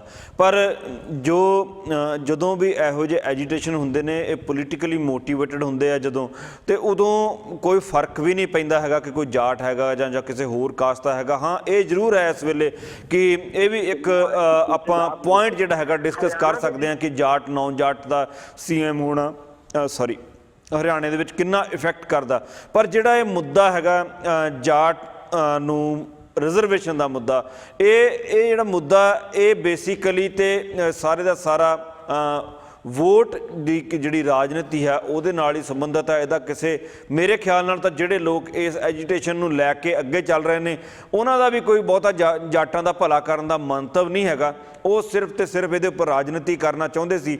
ਤੇ BJP ਗੌਰਮੈਂਟ ਜਿਹਨੂੰ ਪਤਾ ਸੀਗਾ ਕਿ ਅਸੀਂ ਜਿਹੜੇ ਹੈਗੇ ਆ, ਜਿਹੜੇ ਸਾਡੇ ਐਂਟੀ ਲੋਕ ਹੈਗੇ ਆ, ਜਿਹੜਾ ਇਹ ਜਾਟ ਵਾਲਾ ਮੁੱਦਾ ਹੈਗਾ, ਜਾਟ ਰਿਜ਼ਰਵੇਸ਼ਨ ਦੇ ਮੁੱਦੇ ਦੇ ਉੱਪਰ BJP ਨੂੰ ਹਰਿਆਣੇ ਦੇ ਵਿੱਚ ਢਾਹ ਲਾਉਣ ਦੀ ਕੋਸ਼ਿਸ਼ ਕਰ ਰਹੇ ਆ। ਉਹਨਾਂ ਨੂੰ ਕਿਤੇ ਨਾ ਕਿਤੇ ਥੱਲੇ ਸੁੱਟਣ ਦੀ ਕੋਸ਼ਿਸ਼ ਕਰ ਰਹੇ ਆ ਕਿ ਇੱਕ ਖਾਸ ਕਿਸਮ ਦਾ ਜਿਹੜਾ ਵੋਟ ਬੈਂਕ ਹੈਗਾ ਉਹ BJP ਦੇ ਖਿਲਾਫ ਹੋ ਜਾਵੇ ਤੇ ਜਿਹੜੇ BJP ਦੀ ਸਥਿਤੀ ਜਿਹੜੀ ਆ ਉੱਥੇ ਖਰਾਬ ਹੋ ਜਾਏ। ਤੇ BJP ਨੇ ਵੀ ਇਸੇ ਤੀਰ ਨੂੰ ਜਿਹੜਾ ਹੈਗਾ ਦੂਜੇ ਤਰੀਕੇ ਨਾਲ ਲਿਆ ਤੇ ਇਸ ਹਥਿਆਰ ਨੂੰ BJP ਨੇ ਜਿਹੜਾ ਹੈਗਾ ਆਪਣੇ ਫਾਇਦੇ ਵਾਸਤੇ ਵਰਤ ਲਿਆ। BJP ਨੇ ਉਹਨਾਂ ਨੂੰ ਯੈਸ ਕਹਿ ਦਿੱਤੀ ਤੇ ਯੈਸ ਕਹਿਣ ਕਰਕੇ ਜਿਹੜਾ ਫਾਇਦਾ ਇਹ BJP ਦੇ ਐਂਟੀ ਲੋਕ ਲੈਣਾ ਚਾਹੁੰਦੇ ਸੀ ਉਹ ਫਾਇਦਾ ਹੁਣ BJP ਲੈਣ ਦੇ ਚੱਕਰ ਵਿੱਚ ਹੈਗੀ ਆ। ਇਹਦੇ ਵਿੱਚ ਪਤਾ ਨਹੀਂ ਕਿੰਨੇ ਕੁ % ਲੋਕਾਂ ਨੂੰ ਇਹਦਾ ਫਾਇਦਾ ਹੋਣਾ ਜਾਂ ਨਹੀਂ ਹੋਣਾ, ਕਿੰਨੇ % ਲੋਕਾਂ ਨੂੰ ਇਹਦੀਆਂ ਜੌਬਾਂ ਮਿਲਣੀਆਂ ਜਾਂ ਨਹੀਂ ਮਿਲਣੀਆਂ। ਜੋ ਉੱਥੇ ਸਰਕਾਰੀ ਜੌਬਾਂ ਦੀ ਹਾਲਤ ਹੈਗੀ ਆ ਉਹ ਸਭ ਨੂੰ ਹੀ ਪਤਾ ਹੈ। ਸਾਲ ਦੇ ਵਿੱਚ ਕਦੀ ਜੇ ਪੂਰੀ ਸਟੇਟ ਦੇ ਵਿੱਚ 1000-2000 ਜੌਬ ਨਿਕਲ ਵੀ ਗਈ ਉਹਦੇ ਨਾਲ ਕਿੰਨਾ ਕੁ ਵੱਡਾ ਜਿਹੜਾ ਹੈਗਾ ਉਹ ਸਟੇਟ ਦਾ ਵਿਕਾਸ ਹੋ ਜਾਊਗਾ। ਇਹ ਸਾਰੀਆਂ ਗੱਲਾਂ ਹੈਗੀਆਂ ਜਿਹੜੀਆਂ ਇਹ ਬੇਸਿਕਲੀ ਜਿਹੜੇ ਲੋਕ ਪੋਲਿਟਿਕਸ ਕਰਦੇ ਉਹਨਾਂ ਲਈ ਜਾਤ ਜਾਂ ਬਰਾਦਰੀ ਜਾਂ ਰਿਜ਼ਰਵੇਸ਼ਨ ਇਹ ਜਾਂ ਗਰੀਬੀ ਅਮੀਰੀ ਕਿਸੇ ਨੂੰ ਉੱਤੇ ਚੁੱਕਣਾ, ਇਹ ਸਾਰੀਆਂ ਗੱਲਾਂ ਜਿਹੜੀਆਂ ਹੈਗੀਆਂ ਉਹਨਾਂ ਲਈ ਇੱਕ ਟੂਲ ਹੈਗੇ ਆ, ਰਾਜਨੀਤੀ ਕਰਨ ਦੇ ਟੂਲ ਹੈਗੇ, ਉਹ ਇਹਨਾਂ ਨੂੰ ਟੂਲ ਦੇ ਤੌਰ ਤੇ ਵਰਤਦੇ ਆ। ਉਹਨਾਂ ਮੇਰੇ ਹਿਸਾਬ ਨਾਲ ਇਹਨਾਂ ਲੋਕਾਂ ਲਈ ਕੋਈ ਜਾਤ ਬਰਾਦਰੀ ਧਰਮ ਜਿਹੜਾ ਹੈਗਾ ਮੰਤਵ ਨਹੀਂ ਹੈਗਾ, ਇਹਨਾਂ ਲਈ ਕੋਈ ਜਿਹੜਾ ਮਾਇਨੇ ਨਹੀਂ ਰੱਖਦਾ ਜੀ।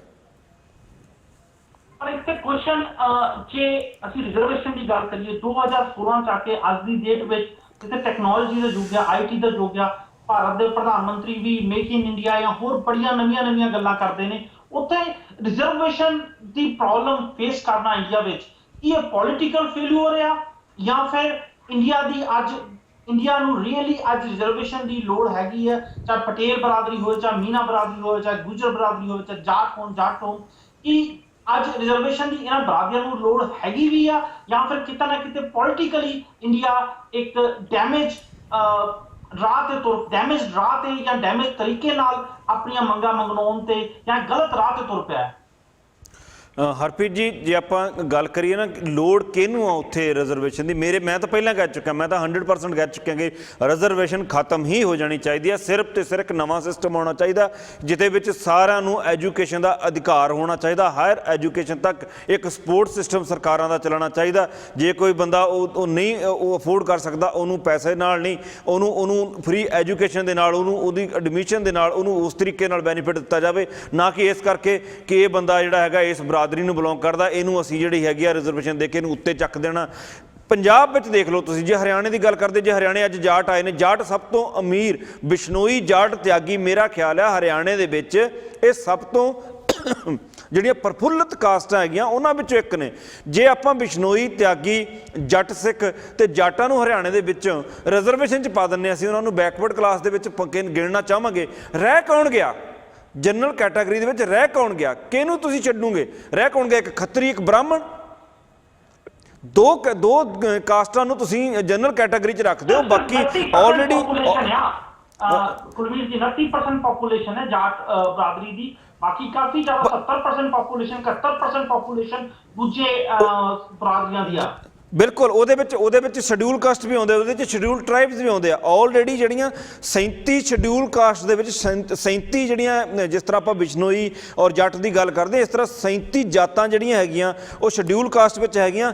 71 ਜਾਤਾਂ ਜਿਹੜੀਆਂ ਹੈਗੀਆਂ ਆਲਰੇਡੀ ਬੈਕਵਰਡ ਕਲਾਸ 'ਚ ਹੈਗੀਆਂ ਹਰਿਆਣੇ 'ਚ, ਔਰ 30 ਜਿਹੜੀਆਂ ਕਾਸਟਾਂ ਹੈਗੀਆਂ ਉਹ ਆਲਰੇਡੀ ਸ਼ਡਿਊਲ ਟ੍ਰਾਈਬ 'ਚ ਹੈਗੀਆਂ। ਤੇ ਜੇ ਆਪਾਂ ਰਲਾ ਕੇ ਦੇਖੀਏ 130-35 ਦੇ ਕਰੀਬ ਕਾਸਟਾਂ ਜਿਹੜੀਆਂ ਹੈਗੀਆਂ ਆਲਰੇਡੀ ਰਿਜ਼ਰਵੇਸ਼ਨ ਕੋਟੇ ਦੇ ਵਿੱਚ ਹੈਗੀਆਂ। 30% ਲੋਕ ਇੱਕ ਹੋਰ ਉਹਦੇ ਵਿੱਚ ਜੁੜ ਗਏ ਨੇ। ਤੁਸੀਂ ਆਪ ਹਿਸਾਬ ਲਾਓ, ਜੇ ਕਿਤੇ ਜੋਬਾਂ 100 ਜੋਬ ਨਿਕਲਦੀ, ਉਹਦੇ 'ਚੋਂ 70-80% ਤਾਂ ਤੁਸੀਂ ਪਹਿਲਾਂ ਰਿਜ਼ਰਵ ਹੀ ਕਰ ਦਿਓਗੇ। ਬਚਿਆ ਕੀ ਹੈਗਾ? ਇਹ ਤਾਂ ਕੋਈ ਆਧਾਰ ਹੀ ਨਹੀਂ ਹੈਗਾ ਨਾ। ਤੁਸੀਂ ਕਿਸੇ ਪਾਸੇ ਨਹੀਂ, ਸਾਰੇ ਜਣੇ ਦਾ ਤੁਸੀਂ ਕੋਟਾ ਫਿਕਸ ਕਰ ਦਿਓ। ਫਿਰ ਜਿਹੜੇ ਰਹਿ ਗਏ ਨੇ ਉਹਨਾਂ ਦਾ ਵੀ ਕਹਿ ਦਿਓ ਵੀ 5% ਇਹਨਾਂ ਦੀਆਂ, 10% ਇਹਨਾਂ ਦੀਆਂ, 2% ਇਹਨਾਂ ਦੀਆਂ।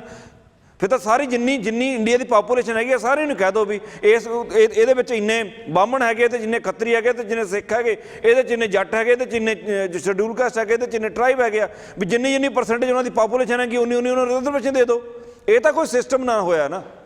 ਸਿਸਟਮ ਤਾਂ ਇਹ ਆ ਕਿ ਜਿਹੜਾ ਬੰਦਾ ਡਿਜ਼ਰਵ ਕਰਦਾ ਉਹਨੂੰ ਉਹ ਜਿਹੜੀ ਜਗ੍ਹਾ ਹੈਗੀ ਉਹ ਦਿੱਤੀ ਜਾਵੇ। ਇੱਕ ਚੀਜ਼ ਮੈਂ ਜ਼ਰੂਰ ਮੈਂਸ਼ਨ ਕਰਨਾ ਚਾਹਾਂਗਾ, ਯੂਪੀਏ ਗਵਰਨਮੈਂਟ ਨੇ 2014 ਵਿੱਚ ਜਾਟਾਂ ਨੂੰ ਓਬੀਸੀ ਸਟੇਟਸ ਦੇ ਦਿੱਤਾ ਸੀ, ਪਰ ਮਾਰਚ 17 2015 ਸੁਪਰੀਮ ਕੋਰਟ ਨੇ ਇਹਦੇ ਉੱਤੇ ਰੋਕ ਲਾ ਦਿੱਤੀ ਗਈ। ਸਬਦੀਸ਼ ਜੀ, ਮੈਂ ਤੁਹਾਨੂੰ ਇੱਥੇ ਵਿੱਚ ਲਿਆਉਣਾ ਚਾਹੂੰਗਾ, ਜਦੋਂ ਸੁਪਰੀਮ ਕੋਰਟ ਵੱਲੋਂ ਰੋਕ ਲੱਗੀ ਆ, ਹੁਣ ਫਿਰ ਤੋਂ ਇੱਕ ਵਾਰ ਹਰਿਆਣਾ ਗਵਰਨਮੈਂਟ ਜਾਟਾਂ ਨੂੰ ਕਿੱਦਾਂ ਰਿਜ਼ਰਵੇਸ਼ਨ ਦੇ ਸਕਦੀ ਆ? ਨਾਲ ਹੀ ਮੈਂ ਇੱਥੇ ਦੱਸਣਾ ਚਾਹੂੰਗਾ, ਜੇ ਹਰਿਆਣਾ ਗਵਰਨਮੈਂਟ ਵਿੱਚ ਕਾਮਯਾਬ ਹੋ ਜਾਂਦੀ ਹੈ, ਹਰਿਆਣੇ ਵਿੱਚ ਟੋਟਲ 67% ਰਿਜ਼ਰਵੇਸ਼ਨ ਕੋਟਾ ਹੋ ਜਾਊਗਾ। ਸਾਰੀ ਜਾਤੀਆਂ ਦਾ ਮਿਲਾ ਕੇ, ਓਬੀਸੀ, ਐਸਸੀ, ਐਸਟੀ ਜਾਂ ਹੋਰ ਜਿੰਨੇ ਵੀ ਕੋਟੇ ਆ ਸਭ ਨੂੰ ਮਿਲਾ ਕੇ ਰਿਜ਼ਰਵੇਸ਼ਨ ਦੀ ਜੋ ਪਰਸੈਂਟੇਜ ਆ 67% ਤੇ ਚਲੀ ਜਾਊਗੀ। ਹਰਪ੍ਰੀਤ ਜੀ, ਜੇ ਹਰਿਆਣੇ ਦੀ ਗੱਲ ਕਰੀਏ ਤੇ ਹੁਣ ਵੀ 67% ਲੋਕ ਰਿਜ਼ਰਵੇਸ਼ਨ ਦੇ ਅੰਦਰ ਆਉਂਦੇ ਨੇ, ਜਿਹਦੇ ਬਾਵਜੂਦ ਹਰਿਆਣਾ ਦੇ ਕਿਸੇ ਵੀ ਵਰਗ ਅੰਦਰ 100% ਰੁਜ਼ਗਾਰ ਦੀ ਕੋਈ ਸੰਭਾਵਨਾ ਨਹੀਂ ਪੈਦਾ ਹੋ ਸਕੀ। ਇਹਦਾ ਮਤਲਬ ਇਹ ਹੈ ਕਿ ਰਿਜ਼ਰਵੇਸ਼ਨ ਦੀ ਕਾਗਜ਼ੀ ਕਾਰਵਾਈ ਸਮਾਜ ਨੂੰ ਰਿਜ਼ਰਵੇਸ਼ਨ ਦਿੰਦੀ ਨਹੀਂ। ਦੂਸਰੀ ਗੱਲ ਜਿਹੜੀ ਸਾਡੇ ਭਾਰਤੀ ਸਿਸਟਮ ਦੇ ਵਿੱਚ ਫਿੱਟ ਕੀਤੀ ਗਈ ਆ, ਉਹਦੇ ਬਾਰੇ ਅਦਾਲਤ ਕਿਸੇ ਵੇਲੇ ਕੀ ਕਹਿੰਦੀ, ਦੂਜੇ ਵੇਲੇ ਕੀ ਕਹਿੰਦੀ। ਇਹਦੇ ਨਾਲੋਂ ਮਾਨੇ ਚੀਜ਼ ਗੱਲ ਇਹ ਹੈ ਕਿ ਰਿਜ਼ਰਵੇਸ਼ਨ ਮਿਲਣੀ ਇਸ ਆਧਾਰ ਤੇ ਕਿ ਜਿਸ ਖਿੱਤੇ ਦੇ ਵਿੱਚ ਕਿਹੜਾ ਭਾਈਚਾਰਾ ਆਰਥਿਕ ਤੌਰ ਤੇ, ਸਮਾਜਿਕ ਤੌਰ ਤੇ ਪਛੜਿਆ ਹੋਇਆ ਹੈ ਤੇ ਐਜੂਕੇਸ਼ਨ ਦੇ ਪੱਧਰ ਦੇ ਉੱਤੇ ਪਛੜਿਆ ਹੋਇਆ, ਉਹਨੂੰ ਹੀ ਰਿਜ਼ਰਵੇਸ਼ਨ ਮਿਲ ਸਕਦੀ ਹੈ।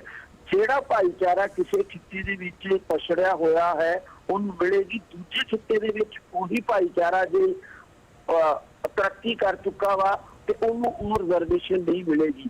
ਪਰ ਜਦੋਂ ਮੰਗ ਕੀਤੀ ਜਾਏਗੀ ਉਹਦਾ ਆਧਾਰ ਇਹ ਬਣਾਇਆ ਜਾਏਗਾ ਕਿ ਜੇ ਯੂਪੀ 'ਚ ਹੈ ਤੇ ਹਰਿਆਣੇ 'ਚ ਕਿਉਂ ਨਹੀਂ, ਜੇ ਰਾਜਸਥਾਨ 'ਚ ਹੈ ਤੇ ਪੰਜਾਬ 'ਚ ਕਿਉਂ ਨਹੀਂ। ਕਿਉਂਕਿ ਹੁਣ ਜਿਹੜੀ ਰਿਜ਼ਰਵੇਸ਼ਨ ਦੇਣ ਦੀ ਗੱਲ ਮੁੱਖ ਮੰਤਰੀ ਵੱਲੋਂ ਕੀਤੀ ਗਈ ਸੀ, ਉਹਨਾਂ ਨੇ ਇਹ ਕਿਹਾ ਸੀ ਕਿ ਜਿਹੜੇ ਲੋਕ 10% ਕੋਟਾ ਆਲਰੇਡੀ ਚੱਲ ਰਿਹਾ, ਬੈਕਵਰਡ ਪੱਧਰ ਦੇ ਉੱਤੇ ਚੱਲ ਰਿਹਾ ਲੋਕਾਂ ਦਾ, ਜਿਹੜੇ ਆਰਥਿਕ ਪੱਧਰ ਤੇ ਬੈਕਵਰਡ ਨੇ, ਉਹਨਾਂ ਨੂੰ ਅਸੀਂ ਰਿਜ਼ਰਵੇਸ਼ਨ ਦਿਆਂਗੇ।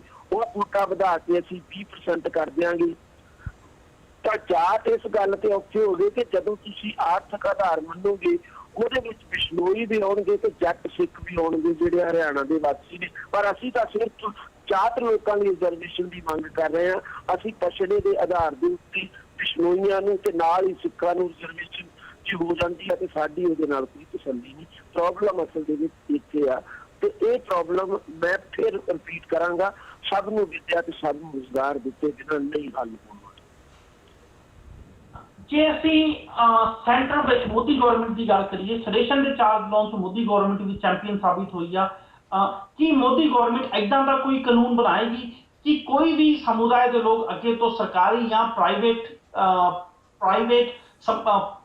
ਪ੍ਰਾਪਰਟੀ ਨੂੰ ਨੁਕਸਾਨ ਨਾ ਪਹੁੰਚਾਉਣ? ਕਿ ਮੋਦੀ ਗਵਰਨਮੈਂਟ ਏਦਾਂ ਦਾ ਕੋਈ ਕਾਨੂੰਨ ਬਣਾਉਣਾ ਚਾਹੀਦਾ ਜਾਂ ਬਣਾਉਗੀ? ਮੈਂ ਦੋਵਾਂ ਚੀਜ਼ਾਂ ਦਾ ਜਵਾਬ ਜਾਨਣਾ ਚਾਹੂੰਗਾ ਆਪਣੇ ਪੈਨਲਿਸਟ ਕੋਲੋਂ। ਹਰਪ੍ਰੀਤ ਜੀ, ਜਦੋਂ ਏਦਾਂ ਦਾ ਕੋਈ ਕਾਨੂੰਨ ਬਣੇਗਾ ਨਾ, ਉਹਦੀ ਦੁਰਵਰਤੋਂ ਵੱਧ ਹੋਏਗੀ ਤੇ ਸਹੀ ਵਰਤੋਂ ਦੀ ਹਮੇਸ਼ਾ ਘੱਟ ਹੋਏਗੀ। ਦੂਸਰੀ ਗੱਲ, ਜਦੋਂ ਮੌਬ ਕੋਈ ਨੁਕਸਾਨ ਕਰ ਜਾਏਗੀ, ਉਸ ਮੌਬ ਦੀ ਕੀਤੇ ਹੋਏ ਨੁਕਸਾਨ ਦਾ ਤੁਸੀਂ ਭਰਪਾਈ ਕਿਵੇਂ ਕਿਸੇ ਇੱਕ ਨੇਤਾ ਤੋਂ ਕਰ ਸਕੋਗੇ, ਕਿਵੇਂ ਉਸ ਭਾਈਚਾਰੇ ਤੋਂ ਕਰ ਸਕੋਗੇ? ਅਸਲ ਦੇ ਵਿੱਚ ਇਹੋ ਜਿਹੇ ਟੋਕਣਾ ਚਾਹੂੰਗਾ ਸੁਦੀਪ ਜੀ, ਜੋ ਮਹਾਰਾਸ਼ਟਰ ਕੀਤਾ ਸੀ, ਜੋ ਮਹਾਰਾਸ਼ਟਰ ਕੀਤਾ ਸੀ, ਜੋ ਉੱਥੋਂ ਦੇ ਮਹਾਰਾਸ਼ਟਰ ਨਹੀਂ ਕੀਤਾ, ਪੰਜਾਬ ਦੀ ਸਰਕਾਰ ਵੀ ਇੱਕ ਕਾਨੂੰਨ ਏਦਾਂ ਦਾ ਤਿਆਰ ਕਰੀ ਬੈਠੀ ਹੈ ਜਿਹਨੂੰ ਪੰਜਾਬ ਦੇ ਲੋਕ ਕਾਲਾ ਕਾਨੂੰਨ ਕਹਿ ਕੇ ਇਹਦੇ ਖਿਲਾਫ ਇੱਕ ਅੰਦੋਲਨ ਪਿਛਲੇ 3 ਸਾਲਾਂ ਤੋਂ ਕਰ ਰਹੇ ਨੇ। ਅਸਲ ਦੇ ਵਿੱਚ ਇਹੋ ਜਿਹੇ ਕਾਨੂੰਨਾਂ ਦੀ ਜ਼ਰੂਰਤ ਨਹੀਂ। ਅਸਲ ਜ਼ਰੂਰਤ ਸਾਡੇ ਸਮਾਜ ਦੀਆਂ ਸਮੱਸਿਆਵਾਂ ਨੂੰ ਸਮਝਣ ਤੇ ਉਹਨਾਂ ਨੂੰ ਹੱਲ ਕਰਨ ਲਈ ਸਰਕਾਰ ਦੀ ਨੀਤੀ ਤੇ ਨੀਅਤ ਠੀਕ ਕਰਨ ਦੀ ਹੈ। ਸ਼ਬਦੀਪ ਜੀ ਕਿਉਂ ਲੋੜ ਨਹੀਂ ਹੈਗੀ ਇਹੋ ਜਿਹੇ ਕਾਨੂੰਨਾਂ ਦੀ? ਕਿਉਂਕਿ ਇੱਥੇ ਜਾਟ ਅੰਦੋਲਨ ਦੇ ਨਾਮ ਤੇ ਜਿਹੜੀ ਲੁੱਟ ਹੋਈ ਆ, ਜਿਹੜੀਆਂ ਇੱਕ ਜੈਲਸੀ ਦੇ ਤੌਰ ਤੇ, ਨਫ਼ਰਤ ਦੇ ਤੌਰ ਤੇ ਦੂਜਿਆਂ ਦੇ ਹੋਟਲ ਘਰ-ਬਾਰ ਸਾੜੇ ਜਾਂਦੇ ਆ, ਇਹਦੇ ਵਿੱਚ ਇੱਥੇ ਕਿਉਂ ਇਹੋ ਜਿਹੇ ਕਾਨੂੰਨ ਦੀ ਲੋੜ ਨਹੀਂ ਹੈਗੀ? ਕਿਉਂ ਉਹ ਲੋਕ ਜ਼ਿੰਮੇਵਾਰ ਨਹੀਂ ਹੈਗੇ ਜਿਹੜੇ ਮੌਬ ਨੂੰ ਭੜਕਾਉਂਦੇ ਆ, ਜਿਹੜੇ ਮੌਬ ਨੂੰ ਇਕੱਠਾ ਕਰਕੇ ਸੜਕਾਂ ਤੇ ਆਉਣ ਲਈ ਮਜਬੂਰ ਕਰਦੇ ਆ ਜਾਂ ਬਰਗਲਾ ਕੇ ਲੈ ਕੇ ਆਉਂਦੇ ਆ? ਉਹਨਾਂ ਲੋਕਾਂ ਨੂੰ ਸਜ਼ਾਵਾਂ ਵੀ ਹੋਣੀਆਂ ਚਾਹੀਦੀਆਂ ਤੇ ਜਿੰਨੀ ਪ੍ਰਾਈਵੇਟ ਤੇ ਸਰਕਾਰੀ ਪ੍ਰਾਪਰਟੀ ਦਾ ਨੁਕਸਾਨ ਹੁੰਦਾ ਉਹਨਾਂ ਲੋਕਾਂ ਤੋਂ ਭਰਪਾਈ ਵੀ ਹੋਣੀ ਚਾਹੀਦੀ ਹੈ। ਜੇ ਉਹ ਲੋਕ ਭਰ ਨਹੀਂ ਸਕਦੇ ਤਾਂ ਉਹਨਾਂ ਨੂੰ ਜੇਲ੍ਹ ਹੋਣੀ ਚਾਹੀਦੀ ਆ। ਇਹਨੂੰ ਕ੍ਰਾਈਮ ਮੰਨਣਾ ਚਾਹੀਦਾ। 12 ਲੋਕਾਂ ਦੀ ਜਾਨ ਚਲੀ ਜਾਂਦੀ ਆ, 1000 ਕਰੋੜ ਦਾ ਨੁਕਸਾਨ ਕਰ ਦਿੱਤਾ ਜਾਂਦਾ, ਇਹਦੇ ਚ ਮੌਬ ਦੇ ਨਾਂ ਤੇ ਪਾ ਕੇ ਤੁਸੀਂ ਖਤਮ ਕਰ ਦਿਓਗੇ। ਇਹੀ ਮੌਬ ਦੇ ਨਾਂ ਤੇ ਜਿਹੜਾ ਹੈਗਾ ਦਿੱਲੀ ਦੇ ਵਿੱਚ ਸਿੱਖ ਦੰਗਿਆਂ ਨੂੰ ਅੱਜ ਤੱਕ, ਦਿੱਲੀ ਦੇ ਵਿੱਚ ਸਿੱਖ ਕਤਲੇਆਮ ਨੂੰ ਅੱਜ ਤੱਕ ਇਨਸਾਫ ਨਹੀਂ ਮਿਲਿਆ ਕਿਉਂਕਿ ਉੱਥੇ ਵੀ ਮੌਬ ਦਾ ਨਾਂ ਵਰਤਿਆ ਜਾਂਦਾ। ਜਦੋਂ ਤੱਕ ਇਦਾਂ ਦੀਆਂ ਗੱਲਾਂ ਦੇ ਉੱਪਰ ਤੁਸੀਂ ਜਿਹੜੇ ਲੋਕ ਇਦਾਂ ਦੇ ਮੌਬ ਨੂੰ ਭੜਕਾ ਕੇ ਸੜਕਾਂ ਤੱਕ ਲੈ ਕੇ ਆਉਂਦੇ ਉਹਨਾਂ ਨੂੰ ਤੁਸੀਂ ਸਖਤ ਹੱਥਾਂ ਨਾਲ ਨਹੀਂ ਲਾਓਗੇ, ਇਹਦਾ ਹੱਲ ਨਹੀਂ ਹੋਣਾ। ਜੇ ਮੌਬ ਦੀ ਗੱਲ ਕਰੀਏ, ਜੇ ਮੌਬ ਕਹਿ ਰਹੇ ਕਿ ਇਹੋ ਜਿਹੇ ਕਾਨੂੰਨਾਂ ਦੀ ਵਰਤੋਂ ਘੱਟ ਹੋਏਗੀ ਤੇ ਦੁਰਵਰਤੋਂ ਵੱਧ ਹੋਏਗੀ। ਸ਼ਬਦੀਪ ਜੀ, ਇਸ ਕਾਨੂੰਨ ਦੀ ਦੁਰਵਰਤੋਂ ਇਸ ਕਾਨੂੰਨ ਦੇ ਵਿੱਚ ਤਾਂ ਸਾਫ਼ ਦਿਖੂਗਾ। ਇੱਕ ਕੁਐਸਚਨ ਹੋ ਰਿਹਾ ਕਿ ਅਸੀਂ ਇਹ ਸੋਚ ਕੇ ਕਿ ਕਾਨੂੰਨ ਦੀ ਦੁਰਵਰਤੋਂ ਹੋਊਗੀ, ਕਾਨੂੰਨ ਹੀ ਨਾ ਬਣਾਈਏ। ਜਿਹੜੀਆਂ ਸਰਕਾਰਾਂ ਓਨੈਸਟੀ ਨਾਲ ਹੁਣ ਕੰਮ ਨਹੀਂ ਕਰ ਰਹੀਆਂ, ਜੇ ਏਦਾਂ ਦਾ ਕੋਈ ਕਾਨੂੰਨ ਤਿਆਰ ਕਰ ਲਿਆ ਜਾਏਗਾ ਜਿਵੇਂ ਰਾਸ਼ਟਰ ਵਿਰੋਧੀ ਹੋਣ ਦਾ ਕਾਨੂੰਨ ਤੁਹਾਡੇ ਸੰਵਿਧਾਨ ਦੇ ਅੰਦਰ ਦਰਜ ਹੈ ਤੇ ਉਹਦੀ ਦੁਰਵਰਤੋਂ ਹੁੰਦੀ ਹੈ, ਜਿੰਨੀ ਦੇਰ ਤੱਕ ਸਾਡੇ ਨੇਤਾਵਾਂ ਦੀ ਨੀਤੀ ਤੇ ਨੀਅਤ ਸਾਥ ਨਹੀਂ, ਜਿੰਨੀ ਦੇਰ ਤੱਕ ਸਾਡੀ ਪੋਲਿਟਿਕਸ ਰੀਅਲ ਕੰਸਰਨ ਦੇ ਉੱਤੇ ਕੇਂਦਰਿਤ ਨਹੀਂ ਹੁੰਦੀ, ਇਹੋ ਜਿਹੇ ਕਾਨੂੰਨ ਜੇ ਬਣਨਗੇ ਤੇ ਉਹਨਾਂ ਦੀ ਦੁਰਵਰਤੋਂ ਕਾਨੂੰਨ ਹੈ ਉਹ ਵੀ ਸਾਨੂੰ ਖਤਮ ਕਰ ਦੇਣੇ ਚਾਹੀਦੇ। ਆਪਾਂ ਸੋਚਾਂਗੇ ਜਦੋਂ ਸਾਡੇ ਪੋਲੀਟੀਸ਼ੀਅਨ ਸਹੀ ਹੋਊਗੇ ਉਦੋਂ ਆਪਾਂ ਸਾਰੇ ਕਾਨੂੰਨ ਲਾਗੂ ਕਰਾਂਗੇ। ਜਿਹੜੇ ਬਾਕੀ ਕਾਨੂੰਨ ਹੈ ਮੈਨੂੰ ਉਹ ਵੀ ਬੰਦ ਕਰ ਦੇਣਾ ਚਾਹੀਦਾ। ਸਾਰੇ ਕਾਨੂੰਨ ਹੀ ਖਤਮ ਕਰ ਦਈਏ ਤੇ ਇੱਥੇ ਤਾਂ ਜੰਗਲ ਰਾਜ ਸ਼ੁਰੂ ਹੋ ਜਾਣਾ ਜੇ ਆਪਾਂ ਤੁਹਾਡੀ ਸਲਾਹ ਲਈਏ ਤੇ। ਜਿਹੜੀ ਪ੍ਰਾਪਰਟੀ ਜਿਹੜੀ ਸਰਕਾਰੀ ਪ੍ਰਾਪਰਟੀ ਦਾ ਇਸ਼ੂ ਬਣਾ ਕੇ ਤੁਹਾਨੂੰ ਵੀ ਦੱਸ ਦੇਵਾਂ, ਇੰਡੀਅਨ ਪੈਨਲ ਕੋਡ 425 ਇੱਕ ਧਾਰਾ ਵਾ, ਉਹਦੇ ਅਕੋਰਡਿੰਗਲੀ ਅਜੇ ਵੀ ਜੇ ਕੋਈ ਰਾਸ਼ਟਰੀ ਪ੍ਰਾਪਰਟੀ ਨੂੰ ਡੈਮੇਜ ਕਰਦਾ ਵਾ ਤੇ ਉਹ ਬੰਦੇ ਨੂੰ ਸਜ਼ਾ ਦਿੱਤੀ ਜਾ ਸਕਦੀ ਹੈ ਫੜ ਕੇ।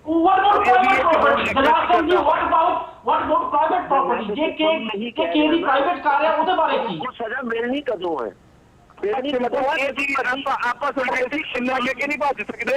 ਇੰਨਾ ਕਹਿ ਕੇ ਨਹੀਂ ਭੱਜ ਸਕਦੇ ਕਿ ਸਾਡੇ ਪੋਲੀਟੀਸ਼ੀਅਨ ਜਦੋਂ ਤੱਕ ਸੁਧਰਦੇ ਨਹੀਂ ਉਦੋਂ ਤੱਕ ਕਿਸੇ ਕਾਨੂੰਨ ਦੀ ਲੋੜ ਨਹੀਂ। ਕਾਨੂੰਨਾਂ ਦੀ ਲੋੜ ਹੈਗੀ ਆ। ਕੋਈ ਨਾ ਕੋਈ ਪੋਲੀਟੀਸ਼ੀਅਨ ਤਾਂ ਏਦਾਂ ਦਾ ਹੋਏਗਾ ਜਿਹੜਾ ਸਹੀ ਟਾਈਮ ਤੇ ਸੁਧਰੇਗਾ ਤੇ ਕੁਝ ਨਾ ਕੁਝ ਕਰੇਗਾ। ਜੇ ਕਾਨੂੰਨ ਹੀ ਨਹੀਂ ਹੋਏਗਾ ਤੇ ਉਹ ਚਾਹ ਕੇ ਵੀ ਕੁਝ ਨਹੀਂ ਕਰ ਪਾਏਗਾ। ਜੇ ਇੰਡੀਆ ਦੇ ਵਿੱਚ 516 ਜਾਂ 500 MP ਹੈਗੇ ਆ, 500 ਦੇ 500 ਗ੍ਰਿਫਤ ਨਹੀਂ ਹੈਗੇ, ਕੋਈ ਇੱਕ ਤਾਂ ਸਹੀ ਹੋਏਗਾ। ਆਪਾਂ ਇਹ ਕਹਿ ਕੇ ਨਹੀਂ ਭਾਲ ਸਕਦੇ ਕਿ ਸਾਡੀ ਕਲਰਾਜ ਜੀ, ਅਸੀਂ ਆਜ਼ਾਦੀ ਤੋਂ ਬਾਅਦ ਕਿੰਨੀਆਂ ਸੋਧਾਂ ਕਰ ਚੁੱਕੇ ਹਾਂ ਆਪਣੇ ਕਾਨੂੰਨਾਂ ਦੇ ਵਿੱਚ। ਸਾਡੇ ਸਮਾਜ ਦੇ ਅੰਦਰ ਕੋਈ ਸੁਧਾਰ ਹੋਇਆ? ਦੁਨੀਆ ਦੇ ਸੰਵਿਧਾਨਾਂ ਦੇ ਵਿੱਚ ਇੰਨੀਆਂ ਸੋਧਾਂ 200 ਸਾਲ ਚ ਨਹੀਂ ਹੋਈਆਂ ਜਿੰਨੀਆਂ ਅਸੀਂ 1947 ਤੋਂ ਬਾਅਦ ਤਿਆਰ ਕੀਤੇ ਸੰਵਿਧਾਨ ਚ ਕਰ ਚੁੱਕੇ ਹਾਂ। ਇਹਦਾ ਸਿੱਧਾ ਸਾਡੇ ਸੰਵਿਧਾਨ ਦੇ ਨੁਕਸੇ ਜੀ ਕੋਈ ਸੁਧਾਰ ਨਹੀਂ ਹੋਇਆ। ਅੱਜ ਤੁਸੀਂ ਸੜਕ ਤੇ ਜਾਂਦੇ ਪਏ ਹੋ, ਤੁਹਾਨੂੰ ਕੋਈ ਵੀ ਚਾਕੂ ਦਿਖਾ ਕੇ ਕਿੰਨੇ ਜਾਣੇ ਨੇ ਅਜੇ ਤੱਕ ਫੜਿਆ, ਕੋਈ ਸੁਧਾਰ ਨਹੀਂ ਹੋਇਆ। ਇੱਕ ਕੋਈ ਕਾਨੂੰਨ ਹੋਵੇ ਤਾਂ ਡਰ ਹੁੰਦਾ ਵਾ, ਚਾਹੇ ਉਸ ਲੈਵਲ ਤੇ ਨਹੀਂ ਸਾਡੇ ਪੋਲੀਟੀਸ਼ੀਅਨ ਕਰ ਸਕਦੇ, ਪਰ ਤਾਂ ਵੀ ਇੱਕ ਡਰ ਹੁੰਦਾ। ਅੱਜ ਕਿੰਨੇ ਮਦਦ ਹੁੰਦੇ ਪਏ ਤੁਰਦੇ ਫਿਰਦੇ ਜਾਂਦੇ, ਇਹ ਕਾਨੂੰਨਾਂ ਦੀ ਇਸ ਕਰਕੇ ਲੋੜ ਹੁੰਦੀ ਹੈ। ਸ਼ਬਦੀਪ ਜੀ ਮੈਂ ਦਿਲਰਾਜ ਜੀ ਸ਼ਬਦੀਪ ਜੀ ਤੁਸੀਂ ਕਹਿੰਦੇ ਹੋ ਕਿ ਇਸ ਕਾਨੂੰਨ ਦੀ ਦੁਰਵਰਤੋਂ ਹੋਏਗੀ। ਇਹ ਕਾਨੂੰਨ ਦਾ ਜਦ ਉਹਦਾ ਮਿਆਰ ਹੀ ਹੋਣਾ, ਇਹ ਕਾਨੂੰਨ ਦਾ ਜਦ ਬੇਸ ਹੀ ਇਹ ਹੋਣਾ ਕਿ ਅਗਰ ਸਰਕਾਰੀ ਪ੍ਰਾਪਰਟੀ ਨੂੰ ਅੱਗ ਲਾਈ, ਅਗਰ ਪ੍ਰਾਈਵੇਟ ਪ੍ਰਾਪਰਟੀ ਨੂੰ ਅੱਗ ਲਾਈ ਜਾਂ ਲੁੱਟਿਆ, ਉਸ ਵੇਲੇ ਉਹਦੇ ਉੱਪਰ ਇਹ ਕਾਨੂੰਨ ਲਾਗੂ ਹੋਊਗਾ। ਤੁਸੀਂ ਕਿਸੇ ਇਹਦਾ ਮਿਸਯੂਜ਼ ਕਿੱਦਾਂ ਕਰ ਦੋਗੇ? ਜੇ ਕੋਈ ਘਰ ਬੈਠਾ ਐਜੀਟੇਸ਼ਨ ਕਰਦਾ ਜਾਂ ਕਿਤੇ ਸਾਈਡ ਤੇ ਬੈਠਾ, ਉਹਦੇ ਤੇ ਤੁਸੀਂ ਸਰਕਾਰੀ ਬਿਲਡਿੰਗ ਲੂਣ ਦਾ ਇਲਜ਼ਾਮ ਕਿੱਥੋਂ ਪਾ ਦੋਗੇ? ਦੂਜੀ ਗੱਲ ਇਹ ਰਹੀ ਕਿ ਜਦੋਂ ਤੱਕ ਸ਼ਬਦੀਪ ਜੀ ਇੱਕ ਮਿੰਟ ਸੁਣ ਲਓ ਪਹਿਲਾਂ। ਜਦੋਂ ਤੱਕ ਇਹਨਾਂ ਗੱਲਾਂ ਨੂੰ ਕਿਸੇ ਦਾਇਰੇ ਦੇ ਅੰਦਰ ਲਿਆਂਦਾ ਨਹੀਂ ਜਾਊਗਾ, ਉਦੋਂ ਤੱਕ ਲੋਕਾਂ ਤੱਕ ਮੈਸੇਜ ਪਹੁੰਚੂਗਾ ਕਿੱਦਾਂ ਕਿ ਇਹ ਚੀਜ਼ ਗਲਤ ਹੈਗੀ ਆ। ਹੁਣ ਤੇ ਉਹਨਾਂ ਨੂੰ ਸਾਫ਼ ਪਤਾ ਹੈ ਕਿ ਜਦੋਂ ਕੋਈ ਮਾੜੀ ਜਿਹੀ ਗੱਲ ਹੁੰਦੀ ਆ, ਬਾਹਰ ਨਿਕਲੋ, ਦੁਕਾਨਾਂ ਲੁੱਟੋ, ਘਰ ਭਰ ਲਓ। ਐਜੀਟੇਸ਼ਨ ਦੇ ਨਾਂ ਦੇ ਉੱਪਰ ਲੁੱਟ ਹੁੰਦੀ ਆ ਹਮੇਸ਼ਾ ਇੰਡੀਆ ਦੇ ਵਿੱਚ। ਤੁਸੀਂ ਇਸ ਗੱਲ ਨੂੰ ਕਿਉਂ ਨਹੀਂ ਸਮਝਦੇ? ਔਰ ਇਹਦੇ ਪਿੱਛੇ ਭਾਵੇਂ ਪੋਲੀਟੀਕਲ ਲੋਕ ਨੇ, ਪਰ ਇਹਨਾਂ ਨੂੰ ਜਦੋਂ ਵੀ ਕੋਈ ਐਜੀਟੇਸ਼ਨ ਜਾਂ ਜਦੋਂ ਵੀ ਕੋਈ ਇਸ ਤਰ੍ਹਾਂ ਦੀ ਲੁੱਟ ਹੁੰਦੀ ਆ, ਉਹਦੇ ਪਿੱਛੇ ਕੋਈ ਨਾ ਕੋਈ ਤਾਂ ਹੁੰਦਾ। ਅੱਜ ਕੈਮਰੇ ਲੱਗੇ ਹੋਏ ਨੇ, ਅੱਜ ਥਾਂ ਵੀਡੀਓ ਬਣਦੀਆਂ। ਕਿੰਨਾ ਔਖਾ ਆ ਪਹਿਚਾਨਣਾ ਕਿਸੇ ਨੂੰ ਜਦੋਂ ਤੁਹਾਡੇ ਕੋਲ ਉਹਦੀ ਵੀਡੀਓ ਬਣੀ ਹੋਈ ਹੁੰਦੀ ਆ। ਕਿਉਂ ਨਹੀਂ ਸਜ਼ਾ ਦਿੱਤੀ ਜਾ ਸਕਦੀ? ਅੱਜ ਸਭ ਕੁਝ ਹੋ ਸਕਦਾ। ਕੁਲਵੀਰ ਜੀ, ਕੁਐਸਚਨ ਇਹ ਨਹੀਂ ਆ ਕਿ ਮੌਬ ਦੇ ਵਿੱਚ ਕੌਣ ਸੀ। ਕੁਐਸਚਨ ਇਹ ਆ ਕਿ ਮੌਬ ਨੂੰ ਕਿਹਨੇ ਭੜਕਾਇਆ, ਭੀੜ ਨੂੰ ਕਿਹਨੇ ਭੜਕਾਇਆ। ਜੇ ਕੋਈ ਇੱਕ ਨੇਤਾ ਜ਼ਿੰਮੇਵਾਰ ਆ, ਉਹਦੇ ਉੱਤੇ ਤੇ ਚਾਰਜ ਚਲਾਉਣਾ ਬਣਦਾ ਹੀ ਬਣਦਾ। ਮੈਨੂੰ ਜਵਾਬ ਦੇ ਲੈਣ ਦਿਓ ਸਰ। ਜਿਹੜਾ ਪੰਜਾਬ ਦੇ ਵਿੱਚ ਜਿਹੜਾ ਪੰਜਾਬ ਦੇ ਵਿੱਚ ਐਜੂਕੇਸ਼ਨ ਹੋਇਆ ਸੀ ਯਾਰ, ਚਲੋ ਬੋਲੋ। ਪੰਜਾਬ ਵਿੱਚ ਐਜੂਕੇਸ਼ਨ ਹੋਇਆ ਸੀਗਾ, ਪੰਜਾਬ ਵਿੱਚ ਜਿਹੜਾ ਐਜੂਕੇਸ਼ਨ ਹੋਇਆ ਸੀਗਾ, ਕਈ ਸੜਕਾਂ ਬੰਦ ਕੀਤੀਆਂ ਗਈਆਂ ਸੀ, ਕਈ ਧਰਨੇ ਲੱਗੇ ਸੀਗੇ। ਬਹਿਬਲ ਕਲਾਂ ਗੋਲੀਕਾਂਡ ਤੋਂ ਬਾਅਦ ਦੀ ਮੈਂ ਗੱਲ ਕਰਦਾ ਪਿਆ। ਸਰਕਾਰ ਨੇ ਕੁਝ ਵੀ ਨਹੀਂ ਕੀਤਾ। ਜਿਹੜਾ ਜਿੱਥੇ ਦਿਲ ਕੀਤਾ ਉਹਨੇ ਉੱਥੇ ਧਰਨਾ ਲਾਇਆ, ਉੱਥੇ ਰੌਲਾ ਪਾਇਆ, ਉੱਥੇ ਕਈ ਜਗ੍ਹਾ ਪੱਥਰਬਾਜ਼ੀ ਵੀ ਕੀਤੀ ਗਈ। ਪਰ ਉਸ ਤੋਂ ਬਾਅਦ ਬਿਆਸ ਪੁਲ ਜਿਹਨੇ ਬੰਦ ਕੀਤਾ ਸੀਗਾ, ਉਹ ਬੰਦੇ ਆਇਡੈਂਟੀਫਾਈ ਕੀਤੇ ਗਏ। ਜਿਹੜਾ ਲੀਡਰ ਉਹਦੇ ਵਿੱਚ ਇਨਵੋਲਵ ਸੀ, ਉਹ ਲੀਡਰ ਆਇਡੈਂਟੀਫਾਈ ਕੀਤੇ ਗਏ ਤੇ ਅੱਜ ਸਾਰਿਆਂ ਦੇ ਖਿਲਾਫ ਕੇਸ ਦਰਜ ਹੈਗੇ ਆ। ਉਹਦੇ ਵਿੱਚ ਅੱਗੇ ਕੀ ਹੁੰਦਾ ਕੀ ਨਹੀਂ ਹੁੰਦਾ ਉਹ ਬਾਅਦ ਦੀ ਗੱਲ ਹੈ, ਪਰ ਕੇਸ ਦਰਜ ਕੀਤੇ ਗਏ।